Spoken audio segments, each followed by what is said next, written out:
I woke up in the ICU at 2 in the morning, 35 weeks pregnant with twins, oxygen mask on my face, critical. Then I saw the hand, manicured nails, red polish, pulling the tube from the wall. My husband's assistant, the woman who called him at all hours, she was disconnecting my oxygen, killing me, killing my babies. I tried to scream. Nothing came out. My lungs burned. The monitor dropped. 94, 91, 88. Then my husband walked in. I thought he'd save me. I was wrong. He stood there, watched me suffocate, put his hand over the nurse call button, blocked it, made sure I couldn't get help. That's when I understood. He wanted me dead. What I didn't know yet? He'd signed papers the day before. Do not resuscitate, and taken out a $24 million life insurance policy. If I died during childbirth, he'd collect double. This is the story of how I survived, how I fought back, and how I won. Claire's fingers clawed at the oxygen mask. Empty. No air coming through. Her chest burned. Her vision blurred at the edges. Through the haze, she saw the hand. Manicured nails, red polish, too red, the color of blood. The hand pulled. The tube disconnected from the wall outlet. Claire tried to scream. Nothing came out. Her mouth opened, closed, opened again, like a fish drowning in air. The woman stood over her bed. Brooke, Richard's assistant, the one who called at all hours, the one who laughed at his jokes in that high, tinkling way. Brooke's face was calm, too calm. She watched Claire struggle like someone observing a science experiment. The pulse oximeter beeped faster. Claire's eyes found the numbers on the screen. 94, 91, 88. Her babies, the twins, 35 weeks along. They needed oxygen too. Claire's hand moved across the hospital blanket, so slowly, everything felt like moving through water. Her fingers found the nurse call button. She pressed it again, pressed it harder. Brooke stepped back, just one step. Her expression changed. The mask of calm slipped. She looked toward the door. Just a few more minutes, Brooke whispered. Her voice was soft, almost kind. The babies won't make it past 32 weeks anyway. The words hung in the antiseptic air. Claire's mind tried to process them, tried and failed. This couldn't be real. The medication, she was on so much medication for the preeclampsia. Maybe she was hallucinating. But her lungs knew the truth. They screamed for air, real, physical air. The door opened. Richard entered. Her husband, father of her children. He carried coffee in one hand, his phone in the other. Richard. Claire's voice came out as a gasp. She. The oxygen. She. He looked at Brooke, then at the disconnected tube, then at Claire. Claire, you're confused. His tone was gentle, patient, the way you'd speak to a child. The medication, you're imagining things. He walked to her bedside, put down the coffee. His hand moved over hers, over her fingers, the fingers pressing the nurse call button. His hand covered the button completely. Claire stared at him, into his eyes, those blue eyes she'd looked into on their wedding day. The eyes that had looked at her belly with such joy when she told him about the twins. Those eyes were calculating now, cold, waiting. She understood. The realization cut through the oxygen deprivation. Sharper than any lack of air, he was going to let her die. He was actually going to let her die. Footsteps in the hallway, running footsteps. The nurse call light must have triggered before Richard covered it. Nurse Jennifer burst through the door, young, efficient. She took in the scene in one sweeping glance. Claire gasping, the oxygen tube dangling, the pulse oximeter alarm shrieking now. What happened? Jennifer rushed to the oxygen outlet, connected the tube, adjusted the flow. I found it like this, Richard said. His voice was perfectly steady. The tubes are always coming loose. I was about to reconnect it. They don't just come loose. Jennifer checked Claire's oxygen saturation. Mrs. Thornton, can you hear me? Are you okay? Claire tried to speak. Her lungs gulped air greedily. The oxygen tasted like plastic and salvation. She's confused, Richard said. The magnesium sulfate, the blood pressure medication, she's been having episodes. Jennifer looked at him, then at Brooke, who stood frozen near the window. I'll need to document this. Jennifer typed notes into her tablet. Mrs. Thornton had a desaturation event. Oxygen tube found disconnected. Patient alert but in respiratory distress. Of course, Richard said. Whatever you need to do. He squeezed Claire's shoulder. To Jennifer, it probably looked comforting. Claire felt the warning in it, the pressure of his fingers. Jennifer adjusted Claire's IV, checked her blood pressure. 170 over 110, dangerously high. I'm calling Dr. Mitchell, Jennifer said. This shouldn't be happening. She left the room, her footsteps quick and purposeful. Brooke moved toward the door. Richard caught her wrist. The gesture was brief. To anyone watching, it would look like nothing. But Claire saw the communication in it, the silent understanding between them. I should go, Brooke said. Her voice was different now, higher. Fake concern painted over the calm mask. I just came to drop off the quarterly reports Richard needed to review. I hope you feel better, Claire. She left. Her heels clicked down the hallway, each click like a countdown. Richard sat in the chair beside Claire's bed. He picked up his coffee, sipped it slowly. You scared me, he said, when Jennifer came running in. Claire couldn't speak yet. The oxygen was helping. Her saturation climbed back up. 92, 95, 97. But her mind was clearer than it had been in days. Crystal clear, terrifyingly clear. He was going to let me die. The thought repeated itself, a drumbeat, a truth she couldn't unknow. He was actually going to let me die, and my babies. The antiseptic smell of the hospital suddenly seemed stronger. The beep of monitors louder. The scratch of the hospital gown against her skin unbearable. Claire closed her eyes. She needed to think, to understand, to survive. But that was just the beginning of what she would discover. Morning light filtered through the hospital blinds, pale, clinical. Claire had been awake since 4, watching the door, watching Richard sleep in the uncomfortable chair, his head tilted back, his mouth slightly open. She tried to convince herself it was the medication. A fever dream brought on by preeclampsia. But she knew. In the cold morning light, she knew. Dr. Mitchell arrived at 7.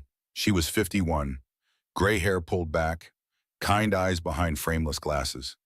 25 years of experience written in the confidence of her movements. Good morning, Mrs. Thornton. She reviewed the tablet. Nurse Garrett documented quite an incident last night. The oxygen tube came loose, Richard said. He was awake now, alert. Scared us both. Dr. Mitchell scrolled through the notes. Her eyes narrowed slightly.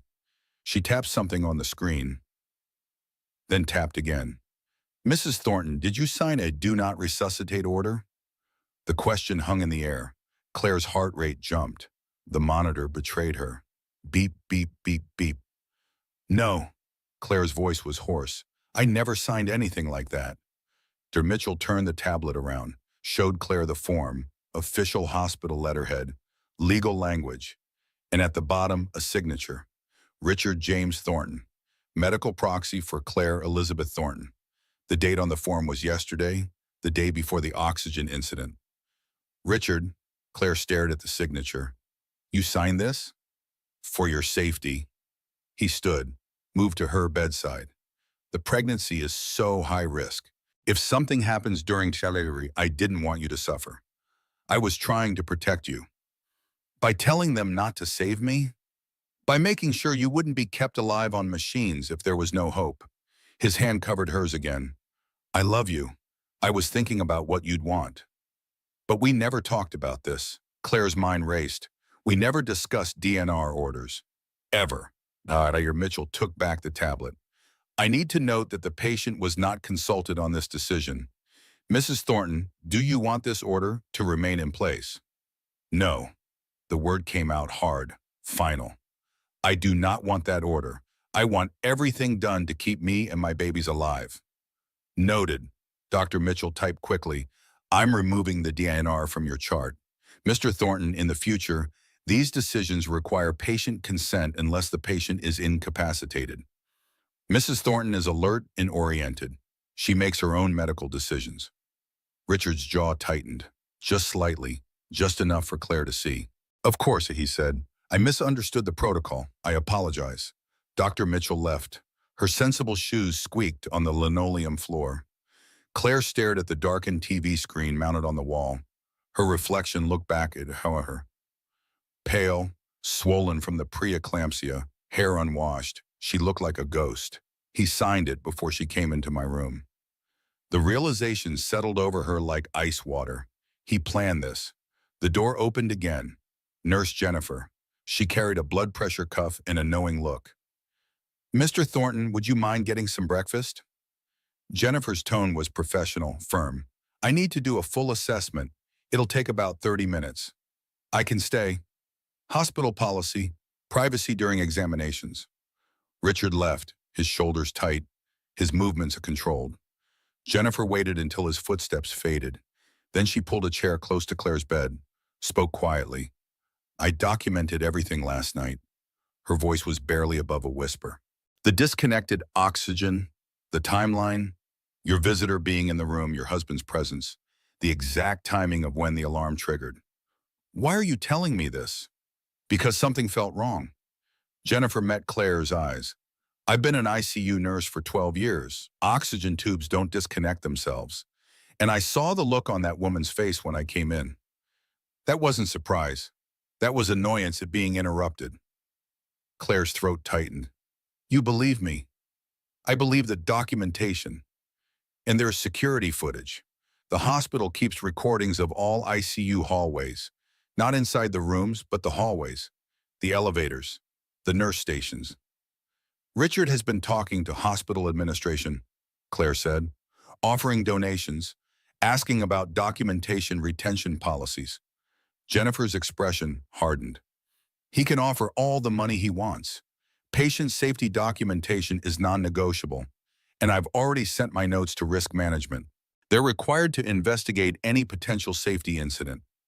The blood pressure cuff squeezed Claire's arm. Tighter, tighter, released. 175 over 115, Jennifer said. "Still too high. We need to keep you calm. Keep your stress down." "But Mrs. Thornton?" "Yes?" "If you need help, ask for it. There are people who will listen."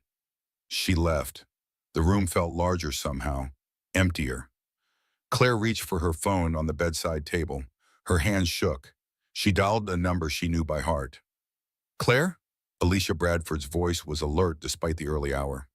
"What's wrong?" "I need you." Claire's voice broke. "I need you to come to the hospital. Now, please." "I'm on my way." Claire hung up. Alicia was her best friend, had been since college. A family law attorney now, sharp, fierce, someone who believed in fighting back. Claire closed her eyes, let herself remember, not the good memories, the ones she'd been ignoring. 6 months ago. Richard coming home at midnight. Blame it on the board meetings 4 months ago. Brooke's promotion from HR assistant to executive assistant. Richard said she was brilliant, organized, essential. 3 months ago, Richard suggesting Claire's pregnancy was high risk. Maybe too risky. Maybe they should have waited. His tone was concerned, but underneath it, something else. Regret? 2 months ago, Rick updating his life insurance, asking Claire to sign papers. Just standard stuff. Financial planning, being responsible. Last month, Rick joking about twins, how expensive they'd be. Private school ×2, college ×2, weddings ×2. He'd laughed when he said it, but the laugh was hollow last week. That moment at 3 in the morning. Claire had woken up, couldn't sleep. Pregnancy insomnia. She'd reached for her phone, typed "signs your husband is cheating" into Google, stared at the search results, then closed the browser without reading them. Told herself she was being paranoid, hormonal, crazy. I knew. The thought was acid in her mind. Somewhere I knew. I just didn't want to see it. Validation whisper, quiet as breath. "I'm not crazy. This happened. They tried to kill me." The door opened. Richard entered with coffee and a bagel, his good husband costume perfectly in place. "I got your favorite," he said. "Everything bagel with—" "Don't." Claire's voice was flat. "Just don't." "Claire, you're upset about the dinner. I understand. I made a mistake. I should have asked you first." "Get out." You're my wife. You're carrying my children. I'm not leaving. The door opened again. Alicia Bradford stormed in like a force of nature. She was 38 but looked younger. Dark blonde hair pulled into a severe ponytail, gray suit that meant business. She carried a leather briefcase that had survived a decade of courtroom battles. Richard, her voice could cut glass. Leave. Now. This is between me and my wife. Your wife called me, her attorney, which means this is now between all of us. You can leave voluntarily or I can call security. Your choice. Richard looked at Claire, then at Alicia. Something passed across his face. Calculation. Decision. I'll be back. He walked out, left his coffee on the bedside table. Alicia pulled the chair close, opened her briefcase, removed a yellow legal wand and a pen. Tell me everything. Claire did. The oxygen mask. Brooks whispered words. Richard's hand over the call button. The DNR signed without her knowledge. The nurse's documentation. The security footage. Alicia wrote in neat, precise handwriting. Asked questions, clarified details. When Claire finished, Alicia put down her pen. This is attempted murder, she said. At minimum, assault, reckless endangerment. I'll file for an emergency protective order and divorce papers today. Divorce, Claire said the word. It felt foreign, final. Unless you want to stay married to a man who tried to kill you. The door opened. Richard appeared with coffee and flowers. Yellow roses. Claire's favorite. Once. I thought you might want, we'll be filing for emergency protective order and divorce, Alicia said. As of today, you are not to come within 100 feet of my client unless I am present. Richard's mask slipped. Just for a second, the concerned husband disappeared. Something darker took its place. You're being dramatic. Claire's hormones are all over the place. She's not thinking clearly. The pregnancy stress. Leave now, or I call security and police simultaneously. Richard looked at Claire. She saw it in his eyes, the moment he stopped pretending. The moment he decided she was no longer worth the performance. He left, took his flowers with him. Alicia checked the door, made sure it was closed, sat back down. Claire, I need you to listen to me carefully. You're in danger, real danger. We're going to get you out of this, but you need to be smart. You need to be strategic. Can you do that? Claire looked at her hands, at her swollen belly, at the monitors tracking her baby's heartbeats. Two distinct rhythms, her children, innocent, dependent on her staying alive. Yes, she said, I can do that. But what she discovered next would shatter everything she thought she knew about her marriage. Alicia returned 3 hours later.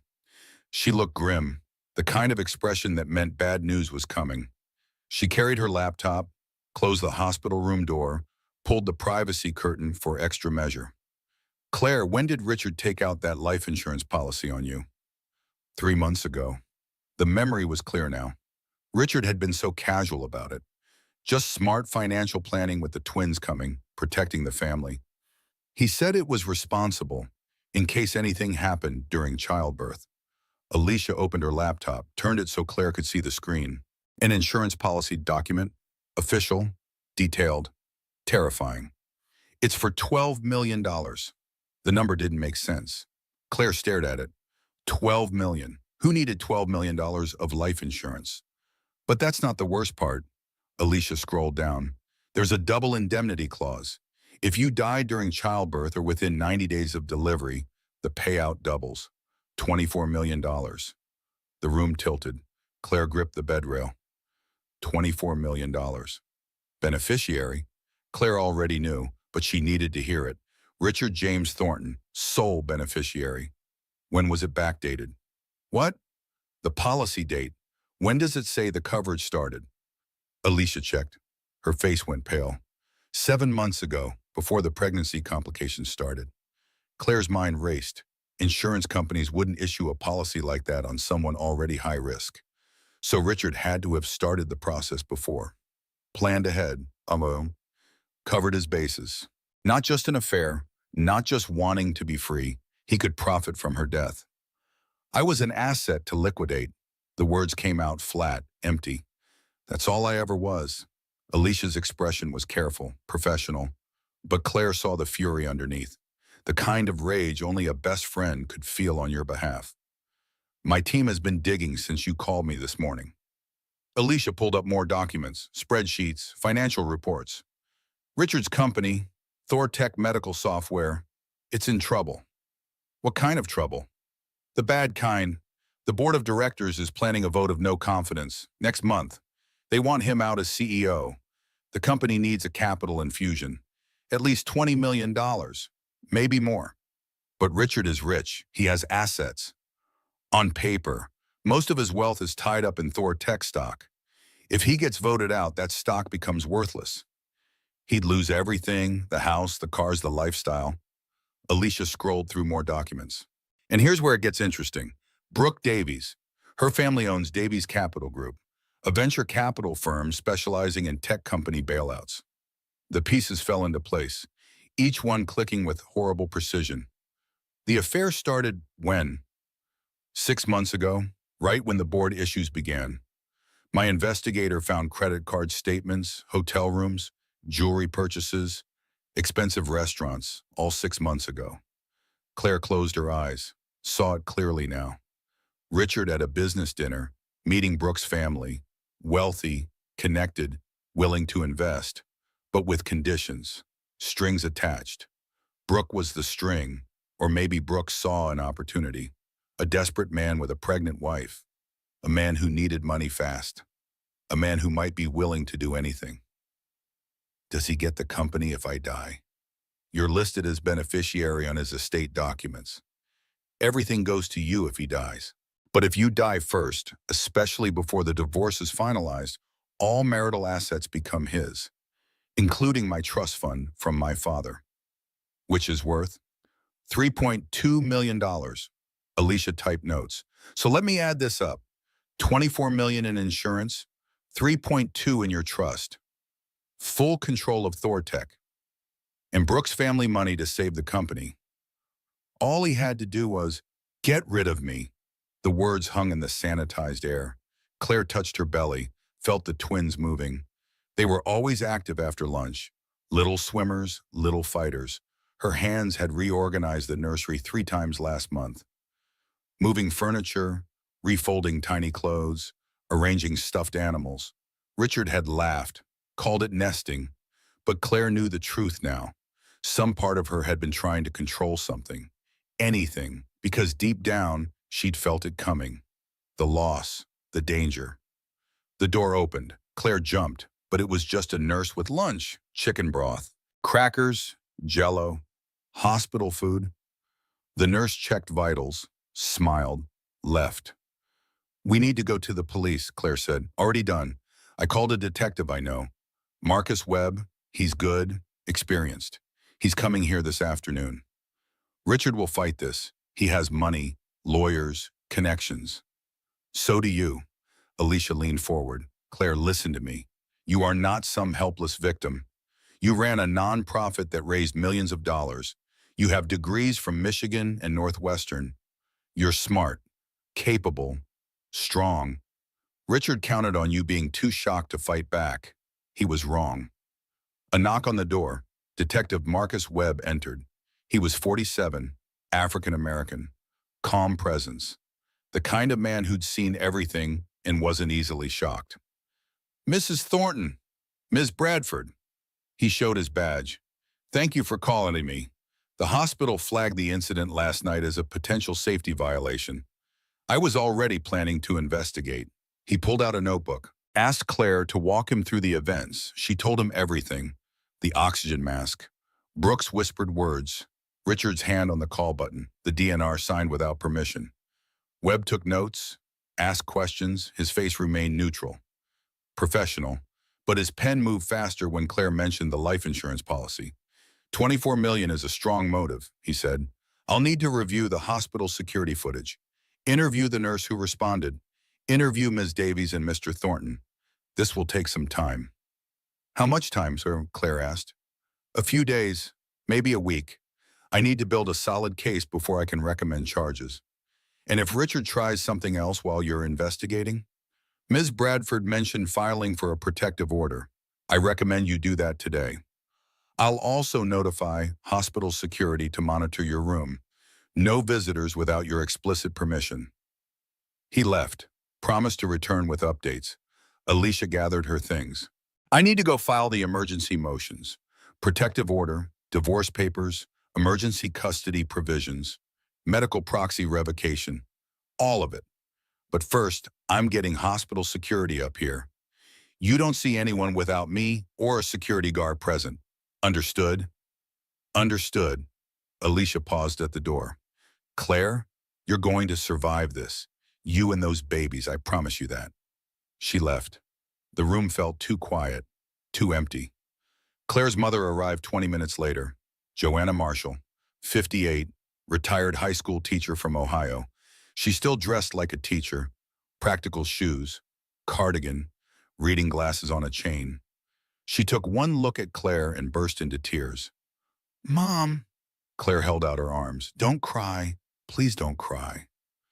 Joanna sat on the bed, carefully, mindful of the wires and tubes. She pulled Claire into a hug that smelled like home, like safety, like childhood. "Alicia called me," Joanna said. "Told me what happened.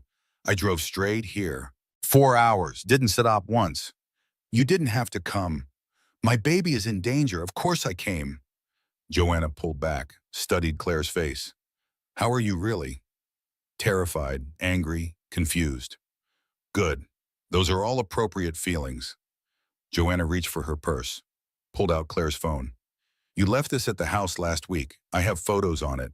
You sent them to me last month. Look."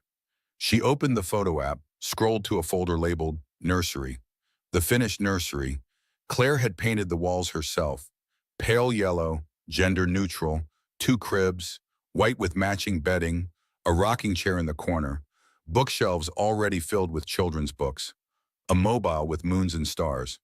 "I painted those walls," Claire whispered. "I picked those curtains. I built those shelves. I thought we were building a family." "You were." He was building an exit strategy.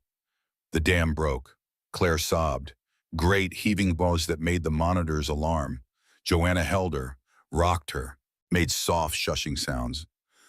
"Loved him," Claire gasped between sobs. "I actually loved him." "I know, baby, I know." "How could I be so stupid?" "You weren't stupid. You were trusting. There's a difference, right there."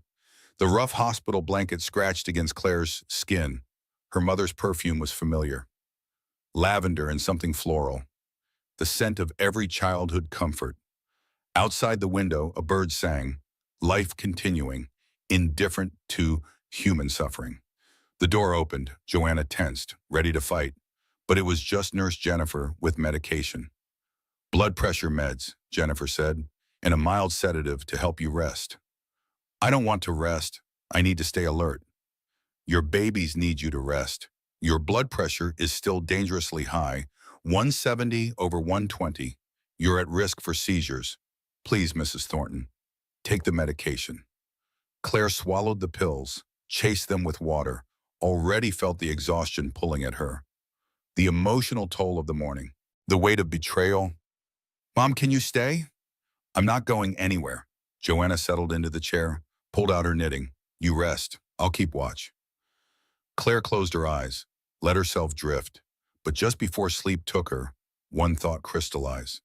Clear and cold and absolutely certain. Validation whisper. "This isn't my fault. She hunts marriages. He was weak enough to be caught." But Claire's nightmare was just beginning. Claire woke to voices, low, angry. She kept her eyes closed, listened. "You can't keep me from my wife." Richard's voice, tight with controlled fury. "I can, and I will." That was Alicia. "We have a temporary protective order. You're not allowed within 100 feet of her without supervision." "This is insane. I'm her husband, the father of her children.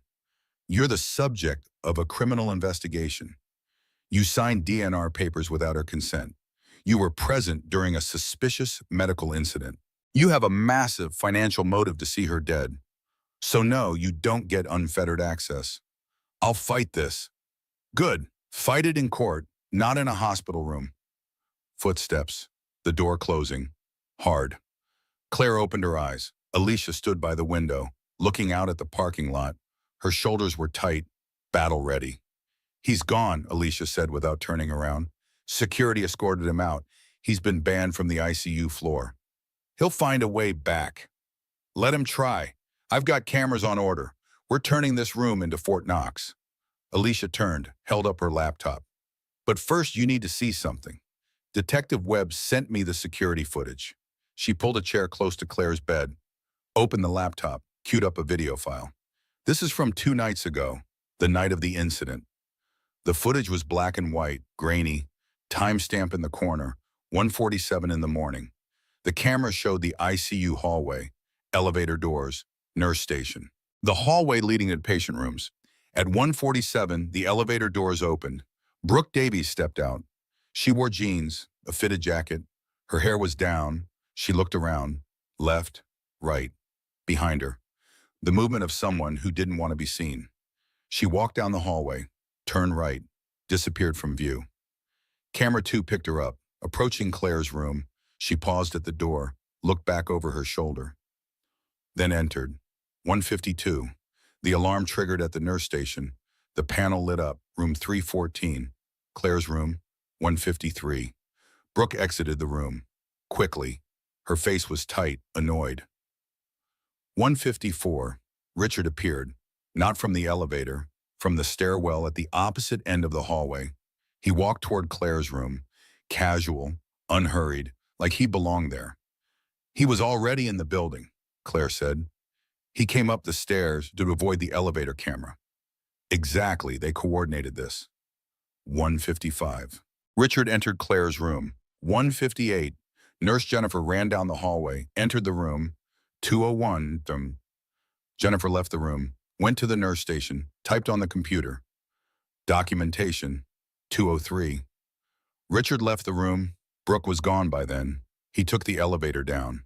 Normal, calm, like a concerned husband who'd been visiting his sick wife. Alicia paused the video. Camera 3 has a different angle. This one shows inside the room doorway when the door is open. She played the new footage. The angle was different. Showed the edge of Claire's bed, part of the window, the door frame. When Jennifer entered the room, the camera caught Richard's hand, clearly visible, pressed down on something near Claire's bed. The nurse call button. "He was blocking it," Claire said, "making sure I couldn't call for help." "Correct. And this footage has already been sent to Detective Webb, along with Nurse Jennifer's documentation. This isn't speculation anymore. This is evidence." What happens now? Webb is building a case. He's interviewing everyone. But Claire, I need to warn you, this is going on to get ugly. Richard has resources, lawyers, PR teams. He's already spinning this. Spinning it how? Alicia pulled up a news website on her laptop. An article from that morning. The headline made Claire's stomach turn. Tech CEO's wife hospitalized with pregnancy complications. Family requested privacy. The article was short, carefully worded. It mentioned Claire's high-risk pregnancy, Richard's concern for his wife and unborn children, their request for privacy during this difficult time. There was a photo, Richard at a charity gala last year, handsome, successful, philanthropic. He's controlling the narrative, Claire said, for now, but when charges are filed, that changes. The truth comes out. A knock on the door. Detective Webb entered. He looked tired, like he'd been working all night. He probably had been. "Mrs. Thornton, Bradford." He sat down, opened his notebook. "I've reviewed the security footage, interviewed Nurse Garrett, Nurse Miller, Dr. Mitchell, and I've received Brooke Davies' employment history from Ms. Bradford's investigator. And Brooke Davies has worked for 3 wealthy men in the past 8 years, 3 men who had wives. All 3 marriages ended. The first employer? He married Brooke 6 months after his wife died. Accidental fall downstairs. No charges filed. The second employer? Messy divorce. The wife accused Brooke of alienation of affection. Civil suit settled out of court. The third employer? Richard Thornton. She's a pattern predator, Alicia said. That's one way to describe it. Though proving pattern is difficult, each incident was different. Different circumstances. Different outcomes. But now you have video evidence of her in Claire's room when the oxygen was disconnected. I do, and I've scheduled an interview with Ms. Davies this afternoon, with her attorney present, of course. I've also scheduled an interview with Mr. Thornton tomorrow. What's he going to say? Claire asked. Probably that he had no knowledge of Miss Davies being at the hospital, that the DNR was signed out of concern for your welfare, that any suggestion of foul play is absurd. Can you arrest them? Not yet. I need to complete the investigation, interview all witnesses, review all evidence, build a case that will hold up in court. But Mrs. Thornton, I want you to know something. He leaned forward. His expression was serious, intent. I've been a detective for 22 years. I've worked hundreds of cases, and I've learned to trust my gut. Something is very wrong here. The timeline is too convenient. The financial motive is too strong. The coordination between Ms. Davies and Mr. Thornton is too precise. I believe you, and I'm going to prove what happened. How long will that take? Days, not weeks. I'm moving as fast as I can. He left, promised to call with updates. Joanna came in with soup from the cafeteria, real soup, not hospital broth. She'd charmed one of the kitchen staff into letting her use the staff break room microwave. Chicken noodle, Joanna said. My recipe. I keep ingredients in the car for emergencies. You keep soup ingredients in your car? I'm a mother. I'm always prepared. She set up the soup on the bedside table, added crackers, napkins, made everything nice. Now eat. Those babies need nutrients. Claire ate. The soup was good, familiar, comforting, but her mind was elsewhere. On Richard, on Brooke, on the life insurance policy, on the nursery she'd painted, on the future she'd imagined, the future that never existed. Just a story Richard told her while planning her death. The door opened. Not Richard this time. A woman Claire didn't recognize. Mid-40s, expensive suit, severe expression. I'm looking for Richard Thornton's wife. Who are you? Joanna stood, protective. And how did you get past security? I'm with Channel 7 News. We heard about the incident. We'd like to get Mrs. Thornton's side of the story. Get out. Alicia appeared behind the reporter. This is a hospital. You can't be here. Freedom of the press doesn't extend to harassing patients in ICU. Security. 2 security guards appeared, escorted the reporter out. She shouted questions the entire way, asking about the oxygen incident, about Richard's affair, about the life insurance policy. How does she know about the insurance? Claire asked. Someone leaked it, Alicia said. Probably someone from Webb's investigation, or from the insurance company, or from one of a dozen places. The point is, this story is getting out. Fast. Claire's phone buzzed, text messages, dozens of them, from friends, former coworkers, people she hadn't spoken to in years, all asking the same questions. Are you okay? Is it true? What happened? Turn off your phone, Alicia said.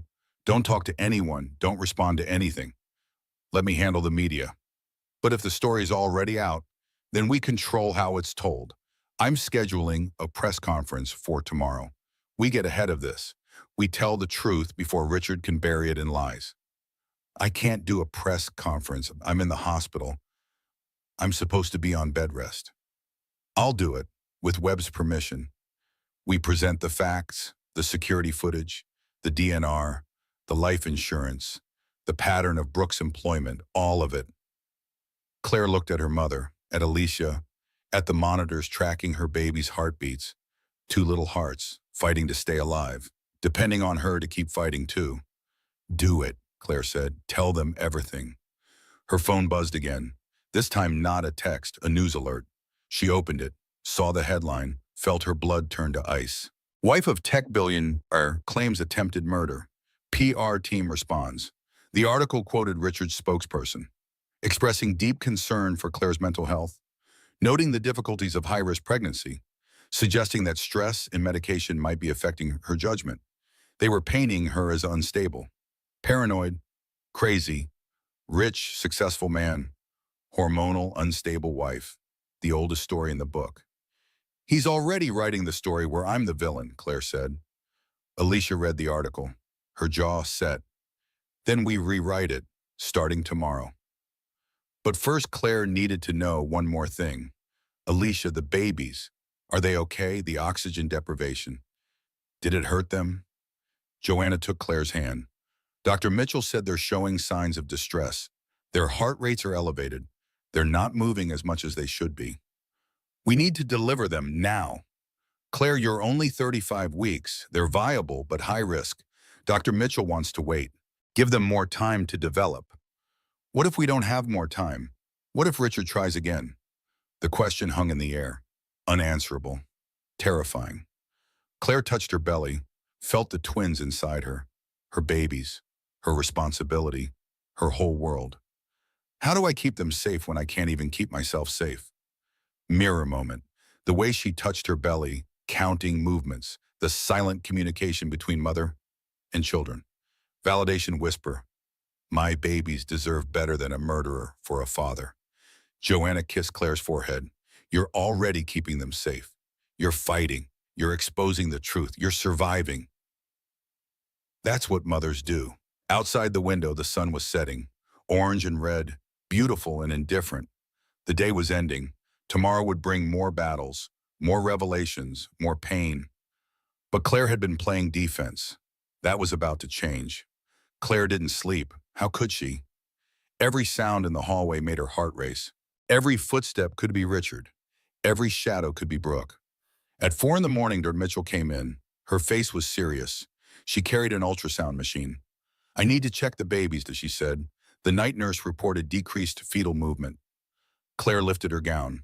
The gel was cold, always cold. The ultrasound wand pressed against her belly. The monitor showed two little beings, still so small, still so vulnerable. Dr. Mitchell measured, checked blood flow, listened to heartbeats. Her expression grew more concerned with each passing minute. The twins are in distress, she said finally. Baby A is showing signs of hypoxia, decreased oxygenation. Likely from the incident 2 nights ago. Baby B is okay for now, but declining. What does that mean? It means we need to deliver soon, possibly today. They're 35 weeks and 3 days. That's viable, good odds. But the longer they stay in a compromised environment, the higher the risk of permanent damage. Permanent damage. The words felt like stones. Brain damage, developmental delays, cerebral palsy. We won't know until after delivery, but Claire, waiting might make it worse. What about Richard? He still has medical proxy rights until the divorce is filed. I saw the protective order this morning, and Ms. Bradford filed emergency motions yesterday. As of 6 a.m. today, you have sole medical decision-making authority. This is your choice. Claire looked at her mother. Joanna was awake, alert. She'd been keeping watch all night from the uncomfortable hospital chair. What do you think, Mom? I think your babies are telling you they need to be born. Listen to them. Claire closed her eyes, felt for the connection. The invisible thread between mother and children. She felt them. Struggling, uncomfortable, running out of time. We deliver today, Claire said. Now, Dr. Mitchell nodded. I'll prep the OR. We'll do an emergency C-section. Full team, NICU on standby. You'll be under general anesthesia because of your blood pressure. When you wake up, you'll be a mother. She left to make arrangements. Alicia arrived within the hour. She'd been sleeping in the hospital waiting room. Clothes wrinkled, hair pulled into a messy bun, but her eyes were sharp, ready. I heard, she said. They're prepping you for surgery?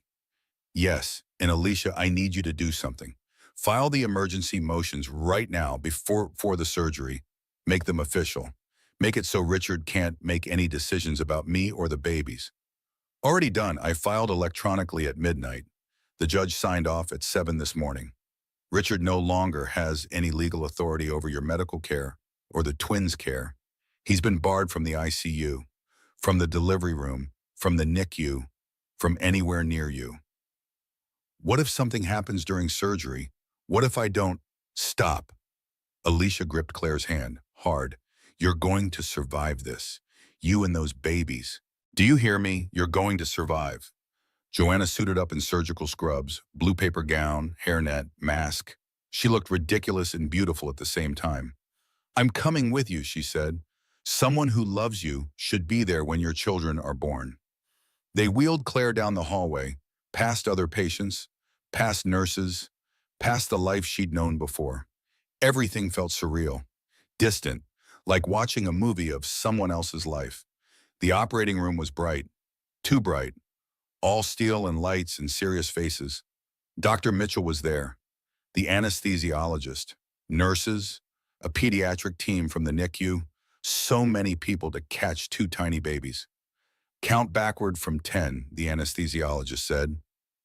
The mask went over Claire's face. 10, 9, 8. Claire's mind raced. Internal monologue, fast and urgent. If I don't survive this surgery, Richard gets everything. The insurance, the company, the twins. I have to survive. Not for me, for them. Mirror moment. The cold of the surgical table. The way she counted those lights above her. The coping mechanism universal to everyone facing the terrifying unknown. 1 light, 2 lights, 3 lights, 7, 6, 5.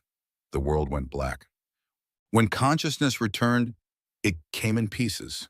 Sound first, beeping, voices, her mother crying, happy crying, then sensation, pain, deep burning pain in her abdomen, the tug of stitches, the weight of blankets, then sight, the recovery room, dim lights, Joanna's face above her, tears streaming down her cheeks. They're here, Joanna whispered. Your babies are here. They're alive. They're beautiful. Are they okay? Baby A is a girl, 4 pounds, 3 ounces. She came out crying loudly. Dr. Mitchell said, that's a good sign, strong lungs. And baby B? A boy, 4 pounds even. He needed some respiratory support, but he's breathing on his own now. Both in NICU, but alive. Claire tried to sit up. Pain shot through her incision. She gasped, fell back. Don't move, Joanna said. You just had major surgery. Give yourself time. I need to see them. You will, once you're stable. The NICU is right down the hall. They're safe, I promise. A nurse came in, checked Claire's vitals, adjusted her IV, gave her more pain medication. The world went soft at the edges. There were complications, the nurse said. You lost a lot of blood. We had to give you 2 transfusions, but you're stable now. Where's Richard? Mr. Thornton tried to enter the surgical wing. Security stopped him. He's been escorted off hospital property. And Brooke? No sign of Ms. Davies. Alicia appeared in the doorway. She carried her tablet. Her expression was grim and satisfied at the same time. A lawyer's face when they were about to deliver news. Claire, you need to see this. She held up the tablet, showed Claire a social media post. Instagram. Posted 3 hours ago, during Claire's surgery. The photo showed Brooke and Richard at an expensive restaurant. Champagne glasses. Brooke was laughing. Richard had his arm around her. Intimate. Possessive. The caption read, when you know, comments were disabled. But the post had been screenshot, shared, gone viral.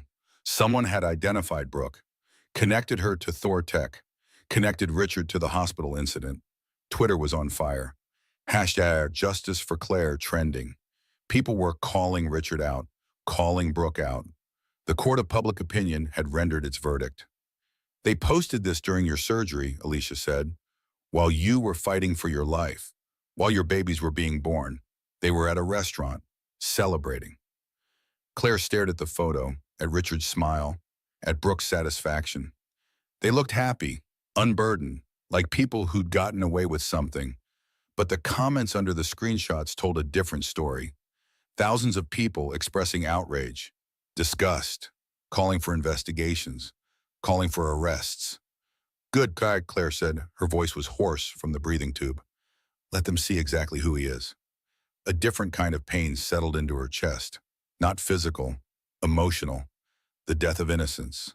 The end of trust. The realization that the man she'd loved had never existed. He'd been a performance, a role played to perfection until he didn't need to play it anymore. He thinks he's won. The thought was ice cold. Clear. He has no idea what's coming. Validation whisper.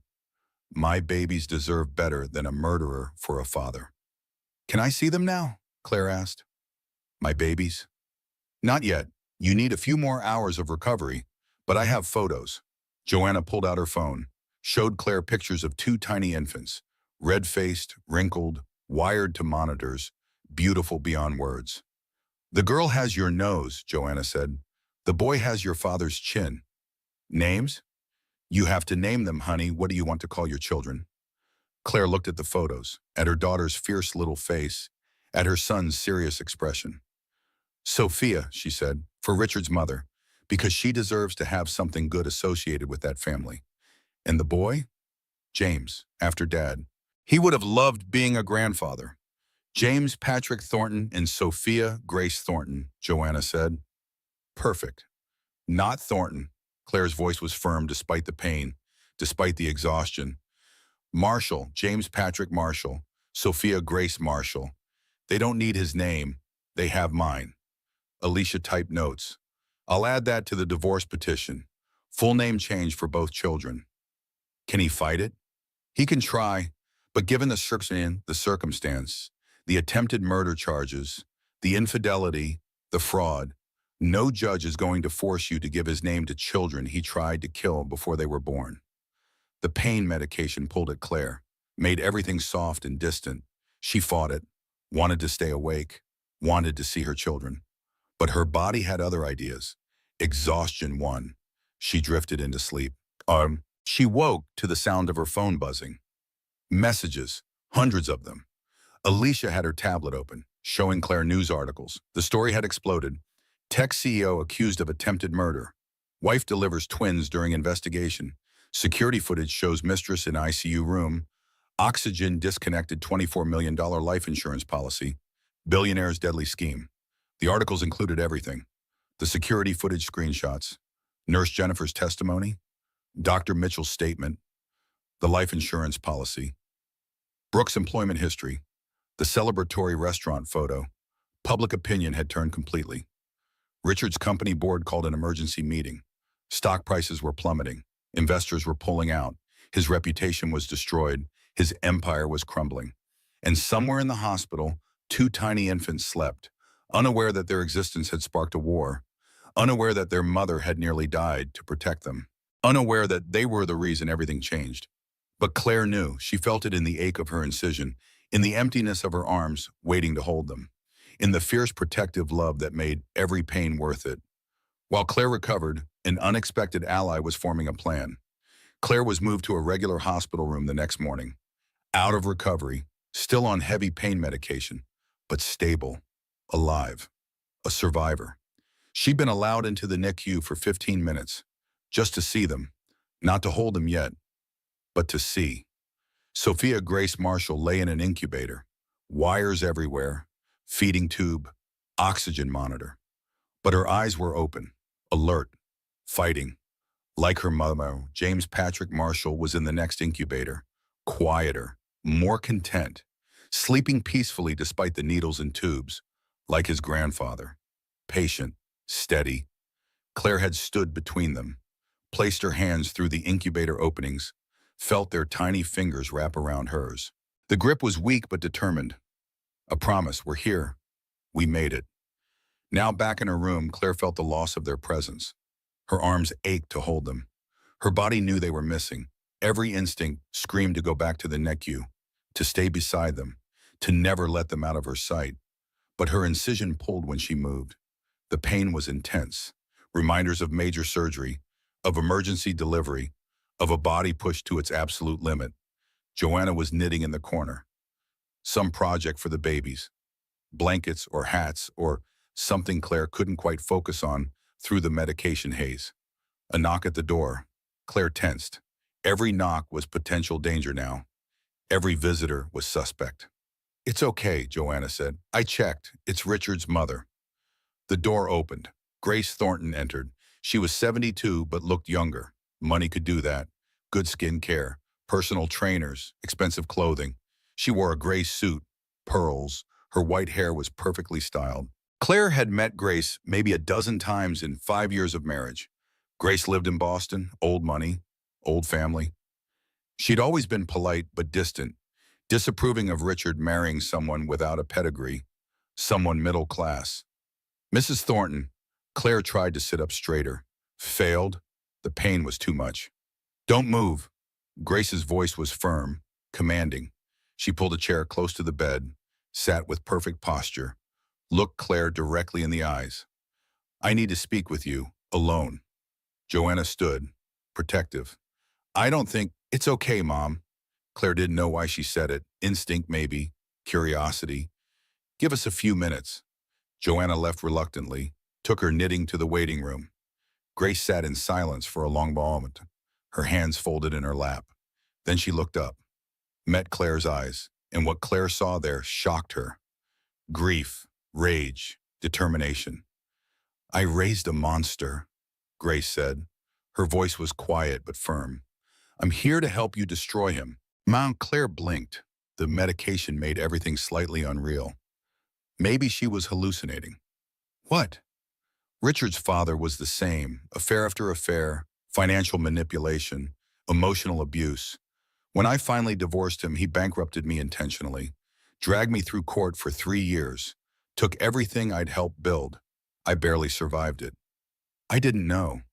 I don't talk about it. Pride, shame, stubbornness. But I've watched Richard become his father.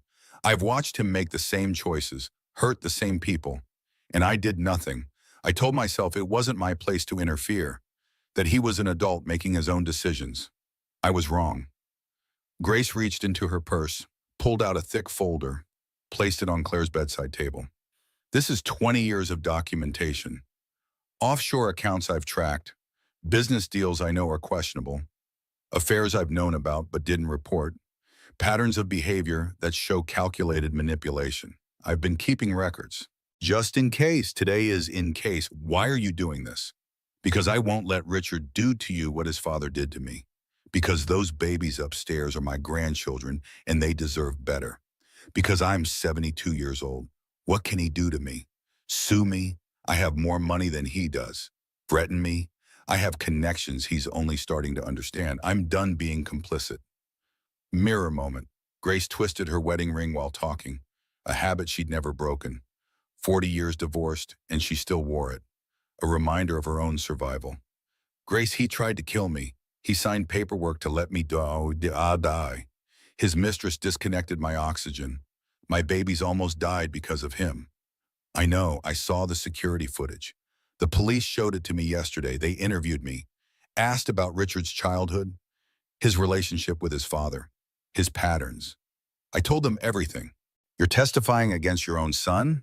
I'm testifying against a man who tried to murder his pregnant wife for insurance money. That's not my son. I don't know who that is. Grace's eyes were hard, determined. But underneath, Claire saw the pain. The mother losing a child, not to death, but to evil. To choices so abhorrent, they severed family bonds. I have resources, Grace continued.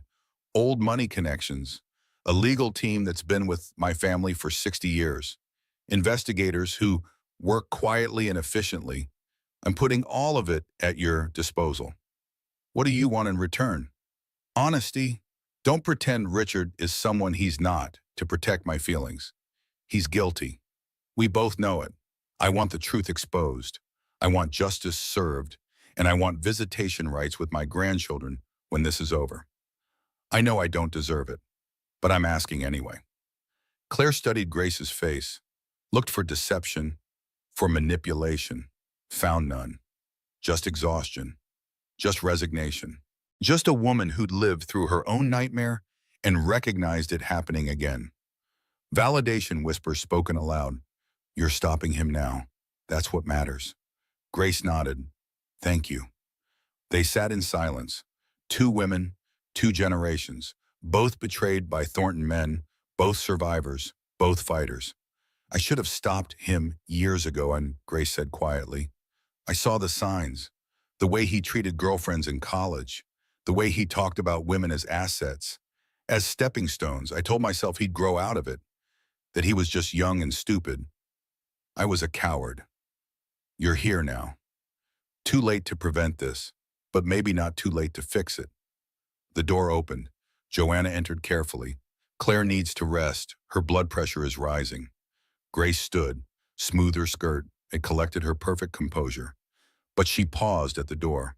Claire, when the babies are released from NICU, I'd like to meet them properly. Not as Richard's mother, as Grace. Just Grace, and a grandmother who wants to do better. We'll see, Claire said, non-committal, cautious, but not a no. Grace left. Her heels clicked down the hallway, confident, purposeful, a woman on a mission. Did that really just happen? Claire asked.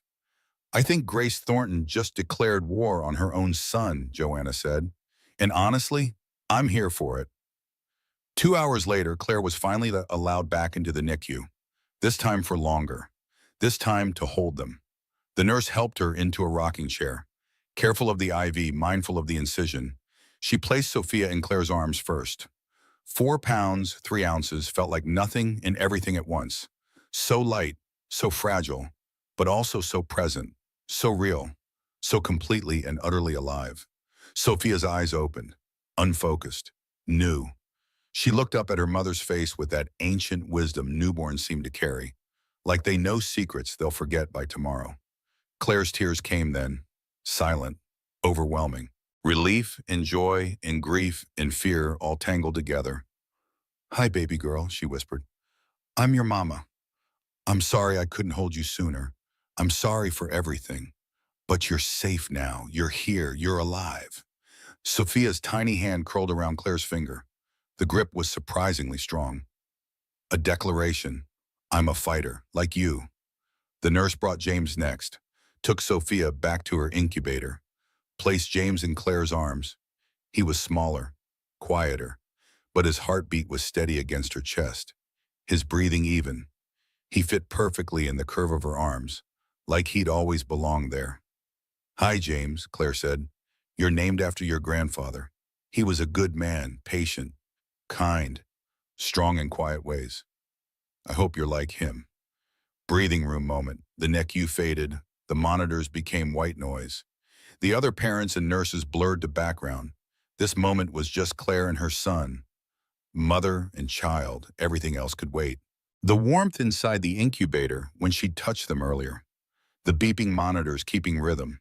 The softness of newborn skin against her palm. These sensory details anchored her, reminded her this was real. This had happened. She'd survived. Internal statement, no one will ever hurt you, ever. Someone took a photo, Joanna probably, or maybe a nurse. Claire didn't care. Let them document this. Let there be proof, this moment of peace, this moment of victory, this moment when everything changed. She had to give them back too soon. Back to their incubators, back to the monitors and tubes and medical care.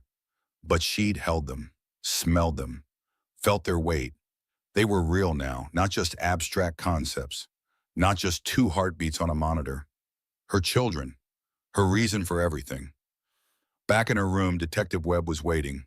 He stood when she entered, helped the nurse get her settled in bed. Mrs. Thornton, how are you feeling? Like I was cut in half and put back together, but alive. The babies are okay. I'm glad. He sat, opened his notebook. I interviewed Brooke Davies yesterday, with her attorney present. What did she say? She's lawyered up, sophisticated attorney, expensive. He did most of the talking. Brooke refused to answer most questions, exercised her Fifth Amendment rights. But her lawyer made it clear she denies being in your hospital room, denies touching your oxygen, claims the security footage shows her entering the wrong room by mistake. That's absurd. I know, the timestamp shows she was in your room for exactly 5 minutes. The oxygen alarm triggered during those 5 minutes.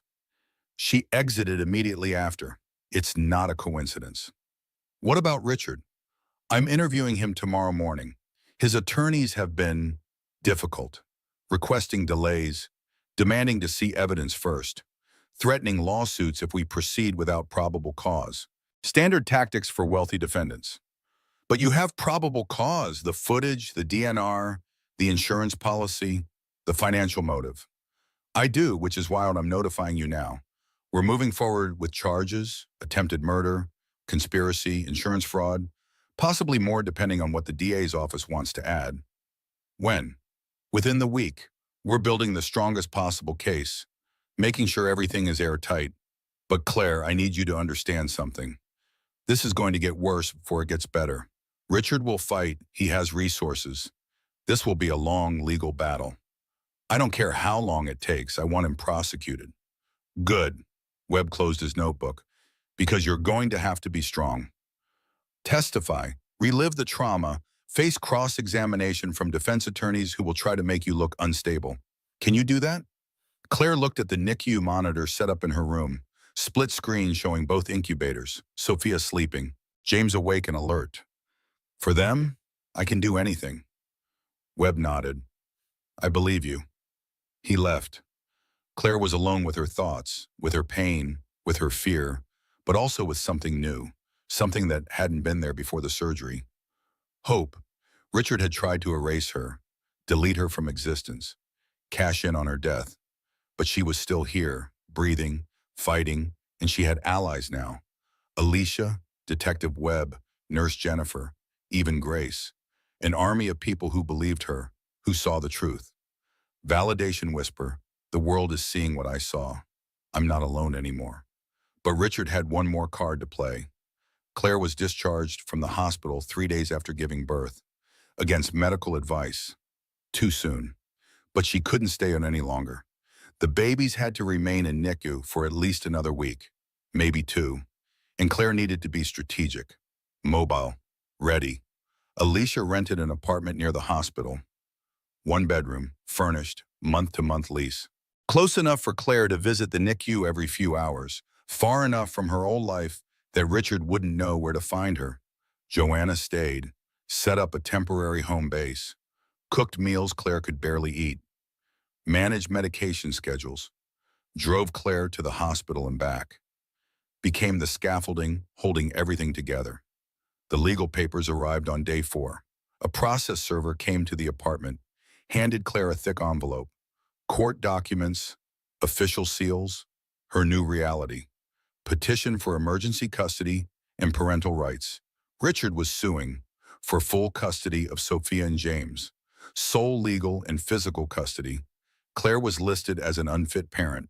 The grounds were extensive, detailed, vicious, mental instability, paranoid delusions, postpartum psychosis risk, inability to care for infants due to psychiatric symptoms, a danger to herself and others. He included affidavits from 3 psychiatrists, none of whom had ever met Claire. All diagnosed her based on Richard's descriptions: paranoid personality disorder, delusional disorder, post-traumatic stress disorder manifesting as false accusations. The emergency custody hearing was scheduled for 3 days from now. Judge Patricia Hernandez presiding. Claire read the documents twice, then a third time. The words blurred. Her hands shook. Rich man versus woman accused of mental illness. The system favored him. Money, power, respectability. She was just a hysterical wife, a hormonal mother, an unreliable narrator.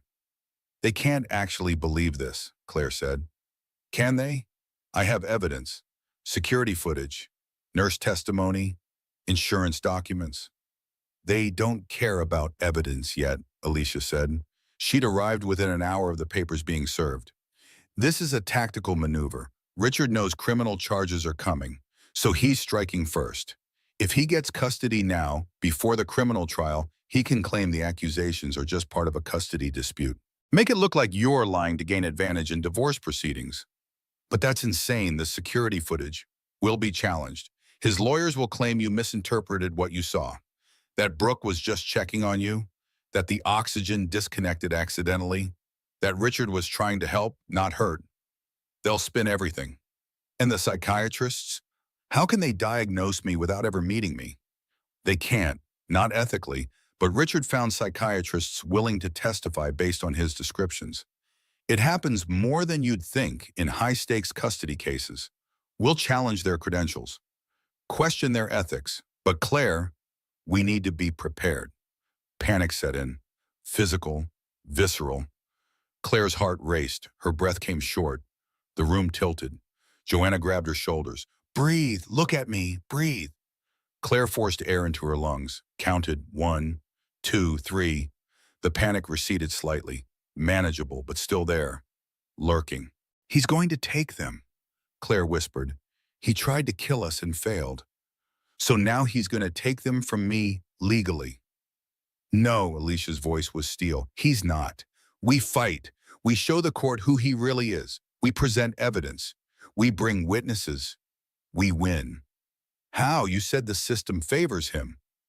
The system favors whoever has the strongest case, and ours is stronger, but we need to build it fast.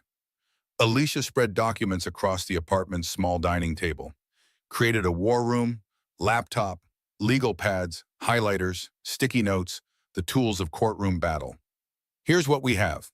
Security footage showing Brooke in your room when oxygen disconnected. Richard blocking the nurse caller button. Time-stamped and undeniable. His lawyers will claim it's out of context. Maybe, but we also have Nurse Jennifer's documentation, independent, contemporaneous. Medical records don't lie. We have Dr. Mitchell's testimony about the suspicious DNR. We have Detective Webb's investigation. We have the life insurance policy with its convenient timing. We have Brooke's pattern of employment with wealthy married men. And Richard has 3 psychiatrists saying I'm crazy. None of whom have met you, all of whom Richard paid. We'll get our own psychiatrist, a reputable one, someone who will actually examine you, prove you're stable, rational, fully competent. That takes weeks. The hearing is in 3 days. So we work fast. I'm calling Dr. Ellen Krauss, best forensic psychiatrist in the state, former expert witness in over 200 cases. If she agrees to see you, her testimony will outweigh all 3 of Richard's hired guns. Alicia made the call, stepped into the bedroom. Claire heard muffled conversation. Urgent, persuasive. Alicia in full lawyer mode. She returned 10 minutes later. Dr. Krauss will see you tomorrow, 9 a.m. She's clearing her schedule. I sent her all the documentation, security footage, medical records, everything. She'll do a full evaluation. If she finds you competent, she'll testify. And if she doesn't, she will, because you are competent, you're traumatized, you're recovering from major surgery, you're exhausted and scared, but you're not delusional, you're not a danger, you're a mother fighting to protect her children. That's not mental illness, that's survival. Grace Thornton arrived an hour later. She didn't call first, just showed up, knocked, entered when Joanna opened the door. I heard about the custody filing, Grace said. Richard's attorneys copied me on the paperwork. Professional courtesy or cruelty, I'm not sure which. Did you know he was going to do this? Claire asked. No, but I should have anticipated it. It's exactly what his father did. When I filed for divorce, he immediately sued for custody of Richard, claimed I was mentally unstable, brought in doctors who'd never met me. It's a pattern. The Thornton men don't lose. They just changed the game. What happened? With your custody case? I won eventually, but it took 2 years. 2 years of fighting, 2 years of supervised visitations, 2 years of Richard being told his mother was crazy. By the time the courts ruled in my favor, the damage was done. Grace sat down, looked older suddenly. Tired. I'm bringing my legal team. The firm has been with my family since 1953. They've handled everything. Estates, trusts, divorces, criminal defense, whatever you need, they'll provide. Why? Claire had to ask. He's your son. He tried to murder you. He signed papers to let you die. He endangered my grandchildren before they were even born. That's not a son. That's a criminal. And I will not protect criminals. Not anymore. I protected his father for too long. Let him get away with too much. I won't make that mistake again. Mirror moment. Everyone spoke in legal terms. Custody, testimony, evidence, strategy. But Claire just wanted to hold her babies, feed them, rock them to sleep. The disconnect was jarring, painful. They were talking about her children like chess pieces, strategic assets, legal prizes. Joanna made coffee. Strong, Italian roast, the kind that brought clarity with every sip. They sat around the table. 4 women, building a defense. We need to present you as stable, capable, and protective, Alicia said. Not as a victim. Victims look weak. We present you as a survivor who recognized danger and took action. The court will want to see your fitness as a mother, Grace added. Your ability to care for medically fragile infants, your mental state, your living situation. Everything will be scrutinized. I've been to the NICU every 3 hours since discharge, Claire said. I've learned how to feed them through feeding tubes, how to change them while they're connected to monitors, how to read their vital signs. The nurses say I'm a natural. Good. We'll get statements from the NICU staff, testimony about your maternal competence. The planning continued for hours. Who would testify? What evidence would be presented? How to counter Richard's claims? The choreography of courtroom theater. At 8 p.m., Claire excused herself, went to the hospital for another NICU visit. Joanna drove.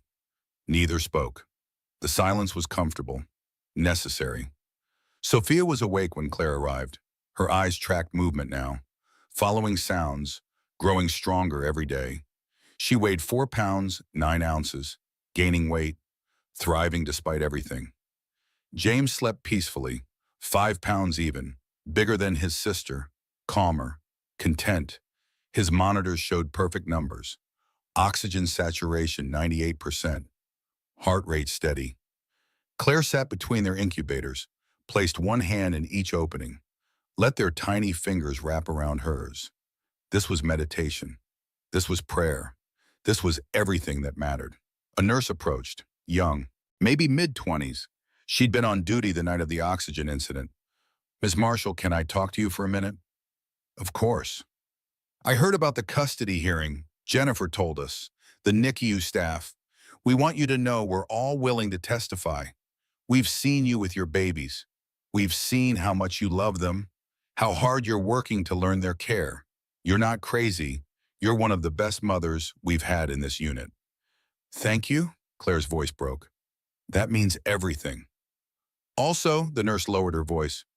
Mr. Thornton tried to visit the NICU this morning, early, before most staff arrived, said he wanted to see his children. We have him banned from the unit per your protective order, but he was insistent. What did he do? He offered money, donations to the hospital, new equipment for the NICU, a new wing if that's what it took. He wanted access. We refused. Security escorted him out.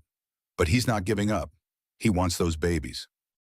For leverage, Claire said, if he has them, I can't testify against him. If he has custody, he controls the narrative. This isn't about the children. It's about winning. Most of the staff knows that. We're documenting everything. His visits, his offers, his behavior. If you need it for court, we have it. I need it, please. You'll have it. The nurse left. Claire stayed with the babies, watched them sleep and wake, and sleep again. The rhythm of infant life. So simple, so pure, so removed from the ugliness of custody battles and attempted murder charges. Breathing room moment. Claire alone in the NICU at 3 a.m. Most babies sleeping, a few monitors beeping softly. She watched Sophia and James on the camera feed the nurses had set up for her. Counted their breaths, her own breathing synced to theirs. In, out, in, out. 3 heartbeats breathing as one. The next morning, Claire went to see Dr. Krause. The psychiatrist's office was professional, warm, furnished with comfortable chairs and abstract art and the careful neutrality of therapeutic spaces. Dr. Krause was 63, gray hair worn short, sharp eyes, no-nonsense demeanor. She'd reviewed all the documents Alicia sent, watched the security footage, read the medical records. The evaluation took 4 hours. Questions about Claire's childhood, her marriage, her pregnancy, the oxygen incident, her emotional state, her plans for the babies, her support system, psychological tests, memory assessments, logic puzzles, personality inventories, everything designed to detect delusion, paranoia, or psychiatric instability. At the end, Dr. Krause sat back, reviewed her notes, looked at Claire directly. Mrs. Marshall, you are not delusional. You are not paranoid. You show no signs of postpartum psychosis. What you show is entirely appropriate anxiety, given that someone attempted to kill you. That's not mental illness. That's a rational response to real danger. Well, you'll testify to that? Absolutely. And I'll challenge the credentials of any psychiatrist who diagnosed you without examination. That's unethical, potentially grounds for license review. I'll make that clear in court. Thank you. Don't thank me. I'm just telling the truth. You're a trauma survivor, Claire, but you're surviving well. You're functional, protective, strategic. You're exactly the kind of mother those babies need. Claire left the office feeling something she hadn't felt in days. Hope. Real, tangible hope. The custody hearing was tomorrow. The battle was just beginning. But she wasn't alone. She had evidence. She had allies. She had the truth. And sometimes in a just world, that was enough. But Claire would soon learn just how far Richard was willing to go. The story broke that evening. Social media erupted. Someone had leaked the security footage to TikTok. Grainy but clear. Brooke entering Claire's room. Richard blocking the call button. Time-stamped. Undeniable. The video went viral in hours.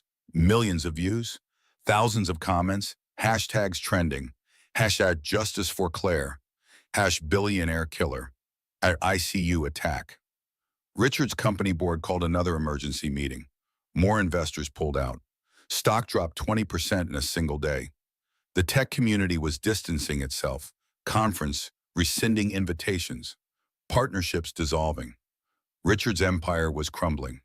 Publicly, spectacularly. And he had no way to stop it. Alicia called that evening. The viral video changes everything. Public opinion is completely on your side. The court will see it. The judge will see it. This is good for us. But the next message was less encouraging. A text from an unknown number. You think you've won. You haven't. Those babies are mine. Tomorrow proves it. Claire showed Joanna, then Alicia, then Detective Webb, who documented it immediately. Threatening communication, Webb said. Violation of the protective order. I'll use this. But the damage was done. Richard had sent his message. He wasn't surrendering. The custody hearing would be war. Claire couldn't sleep that night. Every time she closed her eyes, she saw scenarios. Losing the babies.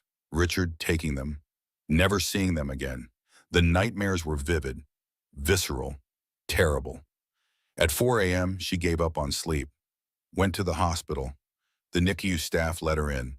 Let her sit with Sophia and James in the quiet pre-dawn hours. She whispered promises to them. Promises about safety, about protection, about a future where they'd never doubt their mother fought for them. Internal statement. I'm fighting for them. Every step hurts, but I'm fighting. Validation whisper. The world is seeing what I saw. I'm not alone anymore. The sun rose. The custody hearing was in 5 hours. Claire went back to the apartment, showered, dressed in the clothes Alicia had selected. Simple, professional. Mother clothes, not victim clothes. Grace arrived with her legal team. 3 attorneys, 2 paralegals, an army of legal expertise ready to defend Claire's right to her own children. Ready? Alicia asked. Claire looked at herself in the mirror, saw the warrior staring back, didn't quite recognize her, but accepted her anyway. Mirror moment, Claire checking her reflection, not recognizing the warrior staring back, but knowing that warrior was who she needed to be. Ready, she said. The custody hearing would determine everything. But Claire had a surprise planned. The courthouse was packed. Media everywhere. Cameras, reporters, people who'd followed the viral story and wanted to witness the next chapter in person. Claire entered through a side door, flanked by Alicia on one side, Grace on the other. Joanna followed close behind, their protective formation, their human shield against the chaos. Richard was already in the courtroom. 3 rows of attorneys behind him, expensive suits, leather briefcases. The visual representation of wealth and power. He looked calm, confident, like a man who'd never doubted he'd win. He didn't look at Claire when she entered, didn't acknowledge her existence. She was nothing to him now, just an obstacle to remove. The courtroom was traditional. Dark wood, high ceilings, judge's bench elevated, the architecture of authority and judgment. Judge Patricia Hernandez entered. She was 59, Hispanic, 25 years on the bench. Reputation for being fair but tough. No patience for nonsense from either side. This is an emergency custody hearing regarding minors Sophia Grace Marshall and James Patrick Marshall, the judge said. Mr. Thornton, you filed the petition. You'll present first. Richard's lead attorney stood. Martin Winchester, 62, silver hair, partner at the state's largest law firm, known for winning, known for aggressive tactics, known for destroying opposing parties on cross-examination. Your Honor, we're here today because of serious concerns about Mrs. Thornton's fitness as a parent. As detailed in our filing, Mrs. Thornton has exhibited signs of paranoid delusions, making false accusations against my client and displaying behavior consistent with postpartum psychosis. He presented the psychiatrist's affidavits, called the first psychiatrist to the stand, Dr. Theodore Cross, 68, distinguished professor, published author. Never met Claire. Dr. Cross, based on Mr. Thornton's descriptions of his wife's behavior, what's your professional opinion? I believe Mrs. Thornton is experiencing a severe mental health crisis. Her accusations against her husband are consistent with persecutory delusions. Her belief that he attempted to murder her to just paranoid ideation. Combined with postpartum hormonal changes, this creates a dangerous situation for infant care. In your expert opinion, should Mrs. Thornton have custody of the children? Not at this time, not until she receives treatment and stabilizes. Alicia's cross-examination was surgical, precise, devastating. Dr. Cross, when did you meet with Mrs. Marshall? I haven't met with her directly. You diagnosed her without examination? I reviewed Mr. Thornton's detailed reports of her behavior. Mr. Thornton's reports, the accused party's version of events, you based a psychiatric diagnosis on information from someone with a financial and legal interest in proving his wife is unstable? I used professional judgment based on the information provided. Did you review security footage showing Ms. Brooke Davies disconnecting Mrs. Marshall's oxygen? I was not provided that footage. Did you review hospital documentation of the incident? No. Did you review the life insurance policy Mr. Thornton took out on Mrs. Marshall? That's not relevant to, did you review it? No. Oh, so you diagnosed a woman you've never met based solely on information from an accused party without reviewing any contradictory evidence? I use standard diagnostic procedures. Standard procedures include examining the patient. You didn't do that. No further questions. Dr. Cross left the stand looking rattled, his credibility damaged. But Richard had two more psychiatrists. Winchester called them both. Similar testimony, similar credentials, similar lack of actual examination. Alicia dismantled each one methodically, exposed their ethical violations, questioned their motivations, made it clear they were hired guns, not objective experts. Then Winchester called character witnesses, Richard's business associates, country club friends, people who'd known Richard for years, all testified to his good character, his love for his unborn children, his concern for Claire's mental health. It was a performance, choreographed, rehearsed, convincing to anyone who didn't know the truth. Your Honor, Winchester concluded, Mr. Thornton simply wants what's best for his children. He wants them to be safe. He wants their mother to get help. But until she does, he must protect them. That's not cruelty. That's love. Judge Hernandez looked unmoved. Ms. Bradford, your response? Alicia stood. She'd been taking notes throughout, cross-referencing, preparing. Now she attacked. Your Honor, this entire petition is a distraction, a tactical maneuver to discredit the victim before criminal charges are filed. The evidence will show that Mr. Thornton and his associate, Ms. Brooke Davies, conspired to murder Mrs. Marshall for insurance money. When that failed, he's trying to destroy her credibility preemptively. That's a serious accusation, Counselor, backed by serious evidence. If I may, the judge nodded. Alicia pulled up the security footage on the courtroom screens. Large, clear, impossible to ignore. Timestamp, 1:47 a.m. Brooke entering the ICU, looking around, checking for witnesses. 1:52 a.m. Entering Claire's room. 1:52 a.m. Oxygen alarm triggering at nurse's station. 1:53 a.m. Brooke exiting quickly. Caught. 1:54 a.m. Richard appearing from stairwell, not elevator, already in the building. 1:55 a.m. Richard entering Claire's room. 1:58 a.m. Nurse Jennifer rushing in. Camera angle 2. Richard's hand visible. pressed on the nurse call button, blocking it, preventing Claire from getting help. The courtroom was silent, everyone watching, seeing the evidence, undeniable, damning, real. This is what Mr. Thornton calls concern for his wife, Alicia said. He coordinated with his mistress to disconnect her oxygen. He prevented her from calling for help. He signed DNR papers the day before to ensure no one would save her if she coded. This isn't mental illness on Mrs. Marshall's part. This is attempted murder on his. Winchester objected. Your Honor, this footage is out of context. My client was trying to help his wife. The oxygen came loose accidentally. The oxygen was disconnected for 5 minutes, Alicia interrupted. Precisely during Ms. Davies' presence in the room. Mrs. Marshall was 35 weeks pregnant with twins. Oxygen deprivation could have caused brain damage or death. This was calculated, premeditated, caught on camera. Alicia called her first witness, Nurse Jennifer Garrett. She testified clearly, professionally, detailed what she'd found when she entered the room.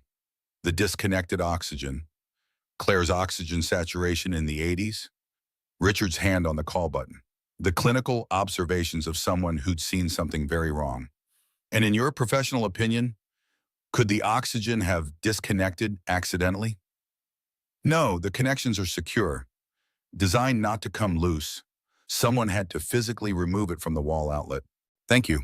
Winchester's cross-examination tried to shake her testimony, suggested she'd misremembered, misinterpreted. He failed. Jennifer's documentation was contemporaneous, detailed, unshakable. Dr. Mitchell testified next about the suspicious DNR, about Claire's condition, about the baby's distress following oxygen deprivation. Baby A showed signs of hypoxia consistent with oxygen deprivation.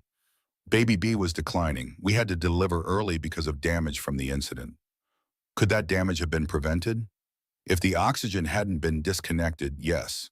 The twins would likely still be in utero, developing normally. The emergency C-section was necessary because of what happened. Then Alicia called Dr. Ellen Krause. The courtroom leaned forward. Expert witnesses carried weight. And Dr. Krause had a reputation. She testified about her evaluation of Claire. The 4-hour examination, the psychological testing, the results. Mrs. Marshall shows no signs of delusion, no paranoia beyond appropriate anxiety given her circumstances. She's experienced significant trauma. Someone attempted to kill her. That's real, documented, caught on camera. Her response to that trauma is entirely normal and rational. What about the allegations of postpartum psychosis? She shows zero symptoms. She's bonding appropriately with her infants. She's learning their care. The NICU staff reports she's attentive, careful, and competent. Postpartum psychosis presents differently. This isn't it. Should Mrs. Marshall have custody of her children? Absolutely. She's precisely the kind of parent those children need. Protective, strategic, willing to fight for their safety. That's not mental illness. That's good parenting. Winchester tried to discredit Dr. Krause, questioned her methodology, suggested bias. She remained unshaken, answered every question with calm authority, made it clear she knew her field and stood by her evaluation. Then Alicia called her surprise witness. Grace Thornton, the courtroom stirred, Richard's mother, taking the stand against her son. Winchester looked shocked. Richard's face went pale. He hadn't expected this. Grace was sworn in. She sat with perfect posture, looked directly at the judge, didn't look at Richard at all. Mrs. Thornton, what's your relationship to the parties in this case? Richard is my son. Claire is my daughter-in-law. Sophia and James are my grandchildren. And you're here to testify against your son? I'm here to testify to the truth. Richard's father was abusive, financially manipulative. When I divorced him, he tried to destroy me, used the same tactics, false accusations of mental illness, hired psychiatrists who never met me, fought for custody of Richard to control me. I won eventually, but the damage was done. What damage? Richard learned those tactics, learned that women can be controlled through accusations of instability, through financial pressure, through custody threats. I've watched him repeat his father's patterns his entire adult life. I should have intervened sooner. I didn't. That's on me, but I'm intervening now. Do you believe Claire Marshall is mentally unstable? No, I believe she's a mother protecting her children from a man who tried to kill her. That's sanity. That's strength. Do you believe Richard should have custody? No, my son attempted murder for financial gain. The evidence is clear. He should be in jail, not raising children. Winchester jumped up. Objection. The witness is biased and overruled, Judge Hernandez said. The witness is the defendant's mother. Her testimony carries significant weight. Continue, Mrs. Thornton. Grace did. She testified about Richard's childhood, his treatment of girlfriends, his pattern of viewing women as assets, the offshore accounts she'd tracked, the questionable business deals, 20 years of documentation, all of it building a picture of a man capable of exactly what he was accused of. When she finished, Richard looked broken, his mother's betrayal visible on his face. His attorney scrambled, whispered urgently, but the damage was done. The judge called a recess, 20 minutes to review evidence and prepare her ruling. Claire sat in the hallway outside the courtroom, Alicia beside her, Grace on the other side, Joanna hovering nearby. That was brutal, Claire said. That was necessary, Grace replied. He's my son, but he's also a criminal. I can't protect criminals anymore. The 20 minutes felt like hours, but eventually the bailiff called them back. The judge was ready. Everyone stood when Judge Hernandez entered. She sat, organized her notes, looked at both parties. I've reviewed all evidence presented today. Security footage, medical records, expert testimony, financial documents. And I've considered the serious allegations against Mr. Thornton. She paused. The courtroom held its breath. Mr. Thornton, in my 30 years on this bench, I have never seen such a calculated attempt to harm a vulnerable person. The security footage is damning. The timing of the life insurance policy is suspicious. The DNR signed without patient consent is alarming. And the coordination with Ms. Davies suggests conspiracy. Richard's attorneys tried to interject. The judge held up her hand, silenced them. Mrs. Marshall is granted full and sole legal and physical custody of Sophia Grace Marshall and James Patrick Marshall. Mr. Thornton is granted supervised visitation only, 2 hours per week, at a court-approved facility, with a court-appointed supervisor present, no contact with Ms. Davies during any visitation, no overnight visits, no unsupervised contact of any kind. She continued, Mr. Thornton will pay maximum child support as calculated by state guidelines. He will maintain health insurance for both children. He will not come within 500 feet of Mrs. Marshall except during supervised visitations. Furthermore, I'm ordering a psychological evaluation of Mr. Thornton. Before any custody modification can be considered, he must undergo examination by a court-appointed psychiatrist, not one he selects and pays for. One the court selects. Richard stood. Your Honor, this is... Sit down, Mr. Thornton. I'm not finished. He sat, his face red, his hands clenched. The evidence presented today suggests possible criminal activity. I'm forwarding this entire record to the district attorney's office with a recommendation for further investigation. This court takes attempted harm to minors very seriously. And make no mistake, attempting to kill a pregnant woman is attempting to harm her unborn children. She banged her gavel. Custody granted to Mrs. Marshall. This hearing is adjourned. The courtroom erupted. Media shouting questions. Richard's attorneys protesting. But it didn't matter. The judge had ruled. Claire had won. She walked out of the courthouse flanked by her army. Alicia, Grace, Joanna, protected, vindicated, victorious. Outside, Detective Webb was waiting, with 2 other detectives, and arrest warrants. Richard James Thornton, you're under arrest for attempted murder, conspiracy to commit murder, insurance fraud, and assault. Webb read him his rights while another detective handcuffed him. Richard's face showed utter shock. He actually believed he'd win, believed his money and lawyers could save him. He was wrong. Brooke Catherine Davies is being arrested simultaneously, Webb said to Claire, at her apartment. Both of you will be safe now. Media filmed everything. Richard in handcuffs on the courthouse steps, being led to a police car, his empire crumbling publicly, his crimes exposed, justice happening in real time. Claire didn't watch. She was already in the car, already heading back to the hospital, already focused on the only thing that mattered, her children. Internal statement, this isn't victory, this is survival. But I'll take it. But the bigger verdict was already in. The court of public opinion had spoken, the legal system had ruled, and Claire Elizabeth Marshall was free. Detective Webb waited outside the hospital. He leaned against his unmarked car, patient, professional. When Claire arrived, he straightened, approached carefully. Mrs. Marshall, I wanted to update you personally. Richard Thornton and Brooke Davies are both in custody. No bail has been set yet. The DA is arguing their flight risks. Are they? Richard has offshore accounts, privated planes, resources to disappear. Yes, they're flight risks. I expect the judge will agree. What happens now? Arraignment tomorrow. They'll enter pleas. Probably not guilty. Then we prepare for trial. Could take months. But Claire, the evidence is strong. The security footage alone is damning. Combined with the insurance policy, the DNR, Nurse Jennifer's testimony, Dr. Mitchell's records, it's a solid case. What if they get out? What if they come after me again? The protective order is still in place, expanded now to include no contact pending trial.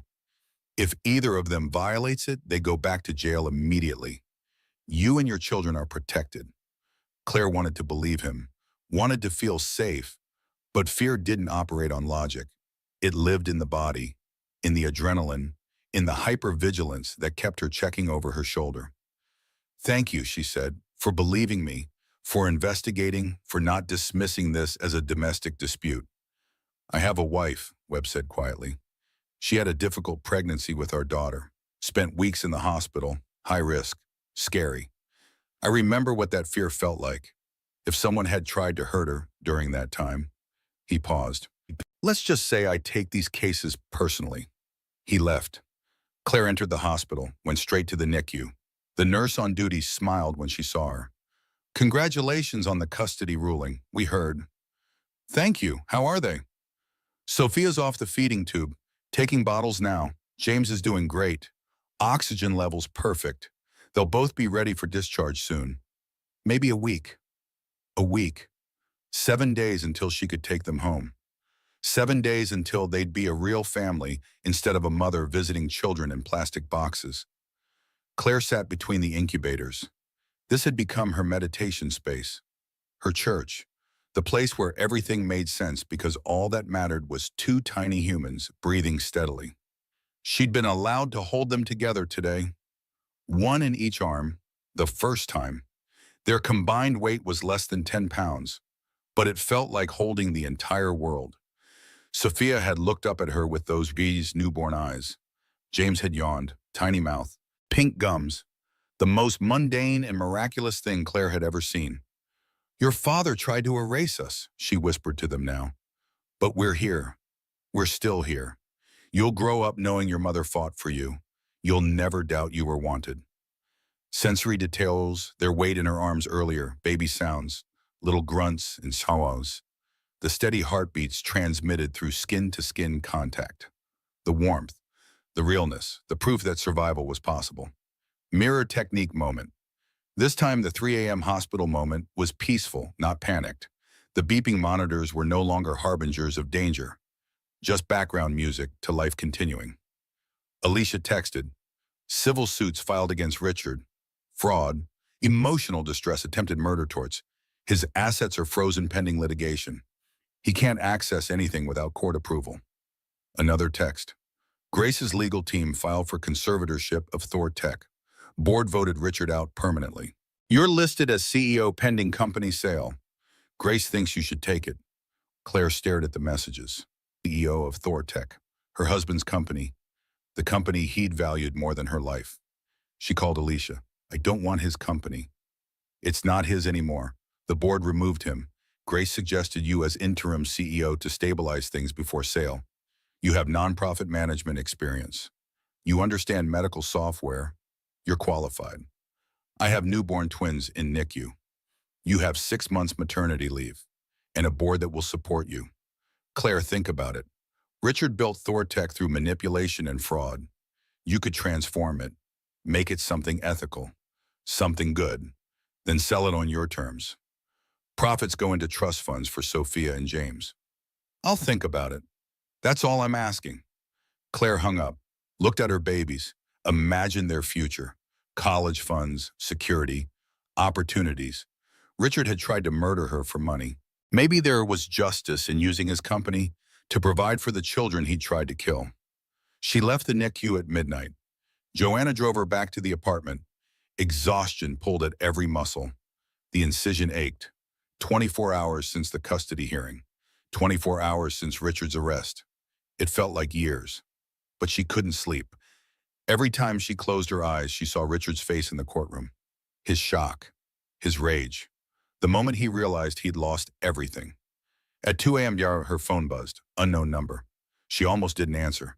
But something made her. Hello? You think you've won. Richard's voice. Cold. Controlled. You haven't. This isn't over. How are you calling me? You're in jail. I have resources you can't imagine. Lawyers. Connections. Money you don't know about. I'll get out. I'll fight this. And when I do, I'll destroy you. You tried to kill me. It's on camera. Witnesses saw everything. You're going to prison. Maybe, maybe not. But even if I do, it won't be forever. And when I get out, those children will be mine. You'll be nothing. Just like you were always nothing. The call ended. Claire's hands shook. She called Detective Webb immediately. Richard just called me from jail, threatened me. I'm on it. That's a violation of the protective order. He'll lose phone privileges. I'll have it documented. How did he even get my number?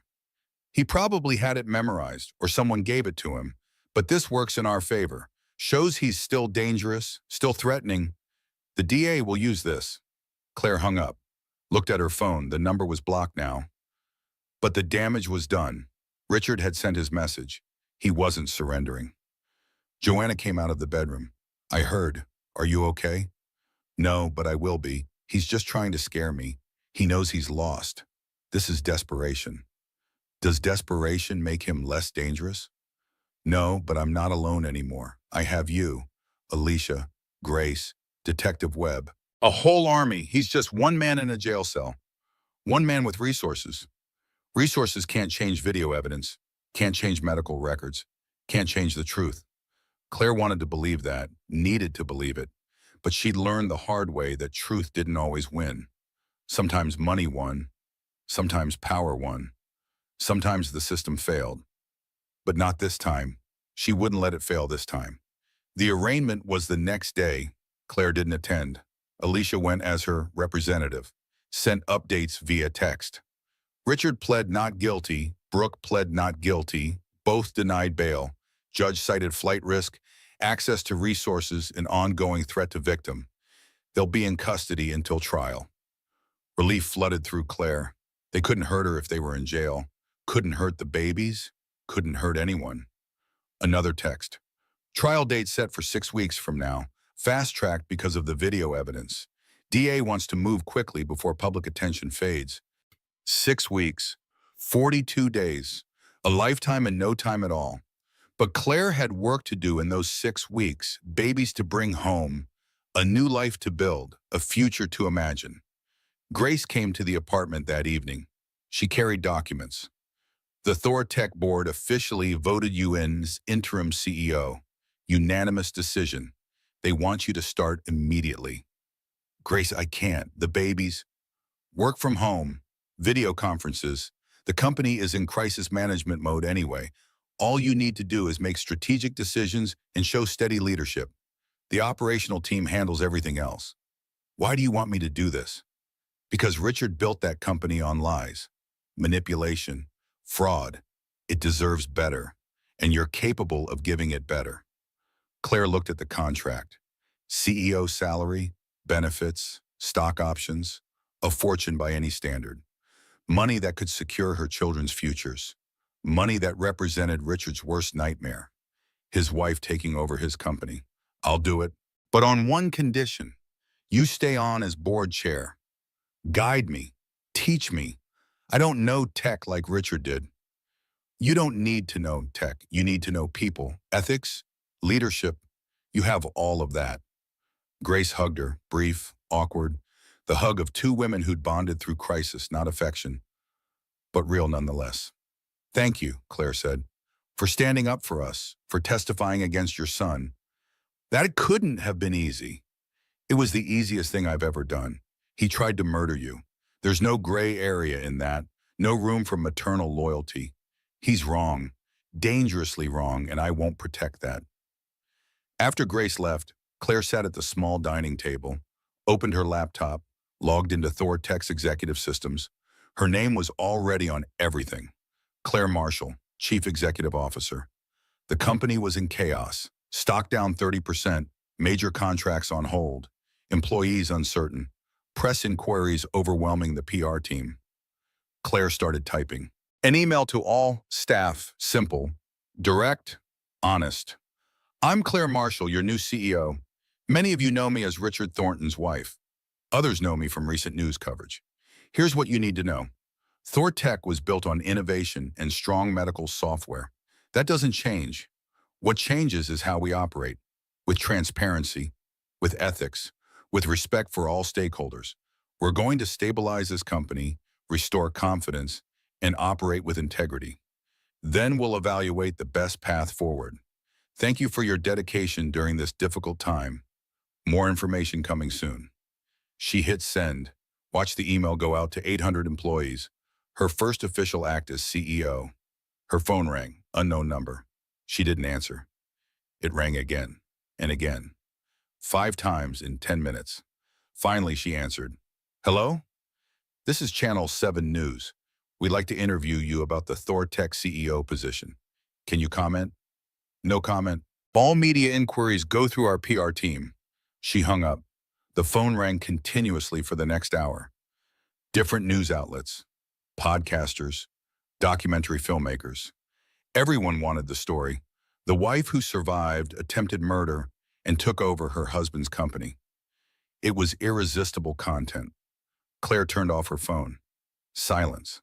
Finally, she went to bed, slept fitfully, dreamed of courtrooms and oxygen masks and babies crying in the distance. At 6 a.m., she woke, got dressed, went to the hospital. The NICU was quiet, most babies sleeping. Sophia and James were awake, alert, looking around with that unfocused newborn gaze. Good morning, my loves, Claire whispered. Mama's here. She held them one at a time, fed them bottles, changed tiny diapers, learned the rhythm of their days. Sophia was feisty, demanding, particular about how she was held. James was easy, content, happy with whatever came. Joanna arrived with coffee and breakfast sandwiches. How are they? Perfect. Growing. The nurse said maybe 5 more days until discharge. And you, how are you? Tired, scared, angry, relieved, all of it. That's normal. You've been through trauma. You're allowed to feel everything. They sat in the NICU parent lounge, drank coffee, watched the sunrise through industrial windows, life continuing, babies being born, families starting over, hope persisting despite everything. Claire's phone buzzed. She'd turned it back on. Message from Alicia. Brooke accepted a plea deal, testifying against Richard, 4 years if she cooperates fully. Claire read the message 3 times. Brooke was flipping, turning on Richard, probably to save herself. But it didn't matter why. What mattered was the prosecution would have insider testimony, someone who could explain the planning, the coordination, the intent. Richard was going down, actually going down. Internal statement. This is what victory looks like. Not revenge. This, validation whisper. I am enough. I was always enough. He was never enough for me. Claire looked at her babies through the NICU window. They were sleeping now, peaceful, safe, oblivious to the legal machinations that would shape their childhoods. She'd protected them, kept them alive, won custody, secured their futures. She'd survived attempted murder, fought back, won. But Claire's transformation had one more chapter. 6 months passed. Claire marked time in baby milestones, first smiles, first giggles, first time sleeping more than 4 hours straight. The mundane miracles of infant life. The trial happened during those months. Claire didn't attend. Couldn't. Alicia handled everything, represented her interests, shielded her from the media circus. But she received updates, text messages, brief phone calls. The story of Richard's downfall told in fragments. Week 1, jury selection, 12 citizens, 8 women, 4 men, all promised to be impartial despite viral footage and public opinion. Week 2, prosecution's case. Detective Webb testified, Nurse Jennifer testified, Dr. Mitchell testified. The security footage played on courtroom screens, undeniable, damning. Week 3, Brooke Davies testified, detailed everything, how Richard approached her, desperate for money, how the affair started, how the plan formed. Kill Claire, collect insurance, save the company, marry Brooke. Her family's investment firm bails out Thortec.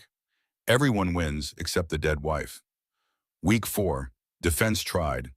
Richard's lawyers brought character witnesses, claimed Brooke was lying for a reduced sentence, suggested the video was misinterpreted. The jury didn't buy it. Their faces showed disgust, horror, certainty. Week 5, closing arguments. The DA painted Richard as a calculating killer who valued money over life, over his wife, over his unborn children. Richard's attorney claimed he was a man who made mistakes but never intended murder. The jury deliberated for 6 hours, returned with verdicts: attempted murder, guilty, conspiracy to commit murder, guilty, insurance fraud, guilty, assault, guilty, reckless endangerment on, guilty. Sentencing 3 weeks later, 8 years in state prison, no possibility of parole for 6 years, permanent restraining order from Claire and the children, no contact, ever. Brooke's sentencing, 4 years, eligible for parole after 2. Her testimony had helped, but not enough to avoid prison entirely. Claire received the news via text. She was holding James at the time, feeding him a bottle. He looked up at her with those serious eyes, Richard's eyes, but softer, kinder, innocent. "Your father's going to prison," she told him, "for trying to hurt us. Justice happened. It doesn't happen." But this time it did. James finished his bottle, burped, smiled, 4 teeth coming in now, growing so fast. Sophia was in her bouncer, kicking her legs, energetic, always moving. She looked like Claire, but had Richard's determination. Claire hoped it would serve her better than it had served her father. The apartment near the hospital was temporary. Claire found a house, small, 3 bedrooms, quiet neighborhood near her mother, close to good schools for the future, far from the mansion she'd shared with Richard. She'd sold that house. Too many ghosts, too many memories of painting nurseries and planning futures that never existed. The money went into trust funds for the twins. The new house was hers, chosen by her, furnished by her. Photos on the walls of her children, her mother, Grace, Alicia, people who'd fought for her. No wedding photos, no pictures of Richard. He didn't exist in this house. Claire stood in the nursery, the real nursery, not a hospital room, not temporary. Home. 2 cribs, white, simple. The same mobile she'd bought 6 months ago. Moons and stars. She'd unpacked the last box that morning. Found her wedding dress buried at the bottom. White silk. Expensive. Beautiful. She'd loved it once. Now she looked at it and felt nothing. Not anger, not grief, just indifference. She donated it, dropped it at Goodwill on the way to the pediatrician's office. Let someone else wear it. Someone who believed in fairy tales. Claire knew better now. Thortec was thriving under her leadership. The company culture had shifted. Ethics board established. Transparency implemented. Female leadership promoted to executive positions. The employees responded. Morale improved. Productivity increased. Stock prices recovered. Claire negotiated a sale to an ethical buyer, another medical software company with a strong reputation. The deal closed last week, $200 million. After debts and legal fees, Claire's share was $60 million. $60 million, an absurd amount of money, enough for generations. She put most of it in trust funds for Sophia and James. Separate trusts, managed by a team Grace recommended. The children would be financially secure forever. They could become anything, do anything. Money would never limit their choices. Claire kept 5 million, enough to live comfortably, enough to restart her nonprofit work, enough to help other women in situations like hers. She was planning a foundation, domestic violence prevention, resources for victims, legal aid for those who couldn't afford representation. Her life had purpose now, direction, something beyond survival. Grace was a constant presence. True to her word, she'd become just Grace, not Richard's mother, just a grandmother who showed up, who helped, who loved those babies like they were her redemption. Maybe they were. Alicia visited twice a week, brought wine, Chinese takeout, laughter, friendship that had deepened through crisis. They didn't talk about Richard unless necessary, move forward instead of dwelling on the past. Joanna had moved to an apartment 10 minutes away, close enough to help with the twins, far enough to give Claire independence. The balance was perfect. Claire had her mother's support without losing her autonomy. Today was a rare free day. No doctor appointments, no meetings, no legal obligations. Just Claire and her 6-month-old twins. And the envelope that arrived in yesterday's mail. From Richard, prison mail, official stamp. Her name and address in his distinctive handwriting. Alicia brought it to the house. You don't have to read this. We can just shred it. He's violating the no contact order by sending it. I can report it. No, I want to read it. I need to see what he has to say. Are you sure? Yes. Alicia left. Claire sat at her kitchen table, opened the envelope, unfolded 3 pages of lined paper. Richard's handwriting. Neat. Controlled. Even in prison, maintaining appearances.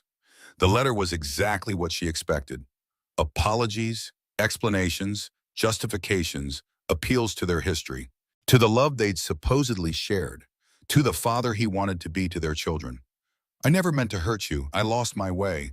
The company was everything. I couldn't see past saving it.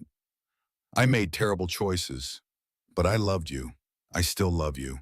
I hope someday you can forgive me. I hope our children will know their father. I hope. Hope. The letter was full of hope, Richard's hope, his desires, his wants, like he was still entitled to her consideration. Like attempted murder was a mistake that could be forgiven with enough time and pretty words. Claire read it once, then again, looking for something, she wasn't sure what. Remorse maybe, true understanding of what he'd done, acceptance of consequences. She didn't find it. The letter was narcissism dressed as apology. Richard was sorry he got caught, sorry his plan failed, sorry he lost everything, but not actually sorry for trying to kill her. She stood, walked to her home office, fed the letter into the shredder, watched it turn to confetti, Richard's words, his hopes, his manipulations, all destroyed in seconds. Alicia called. Any response? No, he doesn't get my energy anymore. Good, that's growth. Alicia, can I tell you something? Always. The opposite of love isn't hate. It's indifference. I finally understand that. I don't hate Richard anymore. I don't love him. I don't think about him except when forced to. He's just nothing. A chapter that ended, a mistake that taught me things, but nothing. That's healing, Claire. That's what recovery looks like. Validation whisper. The opposite of love isn't hate. It's indifference. I'm finally there. The afternoon was sunny, warm but not hot. Perfect park weather. Claire loaded Sophia and James into their double stroller, grabbed the diaper bag, headed to the neighborhood park. Joanna met them there. So did Grace. Alicia came straight from court. Her power suit looked comically out of place near the playground. But she kicked off her heels, sat on the grass, helped spread out the blanket. 4 women, 2 babies, a perfect afternoon. Sophia sat up now, 6 months old, reaching for everything, putting everything in her mouth, curious about the world. Fearless, James was content to observe. Quieter, more cautious. He watched his sister's adventures with serious eyes, protective already, big brother by 3 minutes, taking the responsibility seriously. A woman approached, mid-30s, hesitant. Excuse me? Are you Claire Marshall from the news? Claire tensed. Public recognition still felt dangerous. Exposing. Yes, that's me. I just wanted to say thank you. The woman's eyes filled with tears. I was in a similar situation, bad marriage, feeling trapped. I saw your story, watched the trial coverage. It gave me courage to leave. I left my husband 3 months ago. My daughter and I are safe now. I have a restraining order. I'm rebuilding because of you. Because you showed me it was possible. She handed Claire a note, walked away before Claire could respond. Claire unfolded the note. Simple, direct, handwritten. You saved my life. I was ready to give up. You showed me survival was possible. Thank you. You're my hero. Michelle.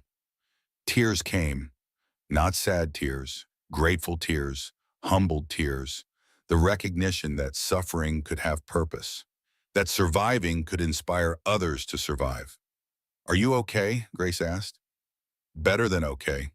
Claire looked at her family, her chosen family, the women who'd stood beside her, the grandmother who'd betrayed her son to protect them, the best friend who'd fought every legal battle, the mother who'd never doubted, never judged, never left, and the babies, her babies, 6 months old, growing, thriving, completely unaware that their existence had sparked a war, changed lives, inspired strangers.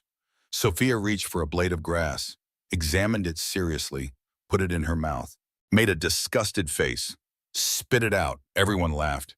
James watched a bird, followed its flight with his eyes, wonder on his little face. The world was magic to him, new, safe, full of possibilities. Claire's internal monologue. Richard tried to erase me. Instead, he revealed me. I thought I was fighting for survival. I was fighting for transformation. The woman who couldn't breathe in that hospital room, she died. I'm someone new, someone stronger, someone who knows her worth. I'm not the woman he married, thank God for that. Layer 7 complete, transformed power. Not revenge fantasy, but genuine healing. Not bitterness, but wisdom. Not victim, but victor. The sun moved across the sky. Afternoon turned to evening, time to go home. Time for dinner, baths, bedtime stories, the routine of normal life. The kind of life Claire had almost lost. She packed up the stroller, said goodbye to her family, promised to call later. At home, she fed the babies, bathed them, dressed them in soft pajamas, read them stories they couldn't understand but loved anyway. The rhythm of her voice, the comfort of routine. When they slept, she stood in their nursery doorway, watched them breathe, in and out, alive, safe, hers. Let's go home, she whispered to them. Though they were already home, would always be home now because home wasn't a place, it was safety, love, protection, survival, and they had all of that, finally, permanently, completely.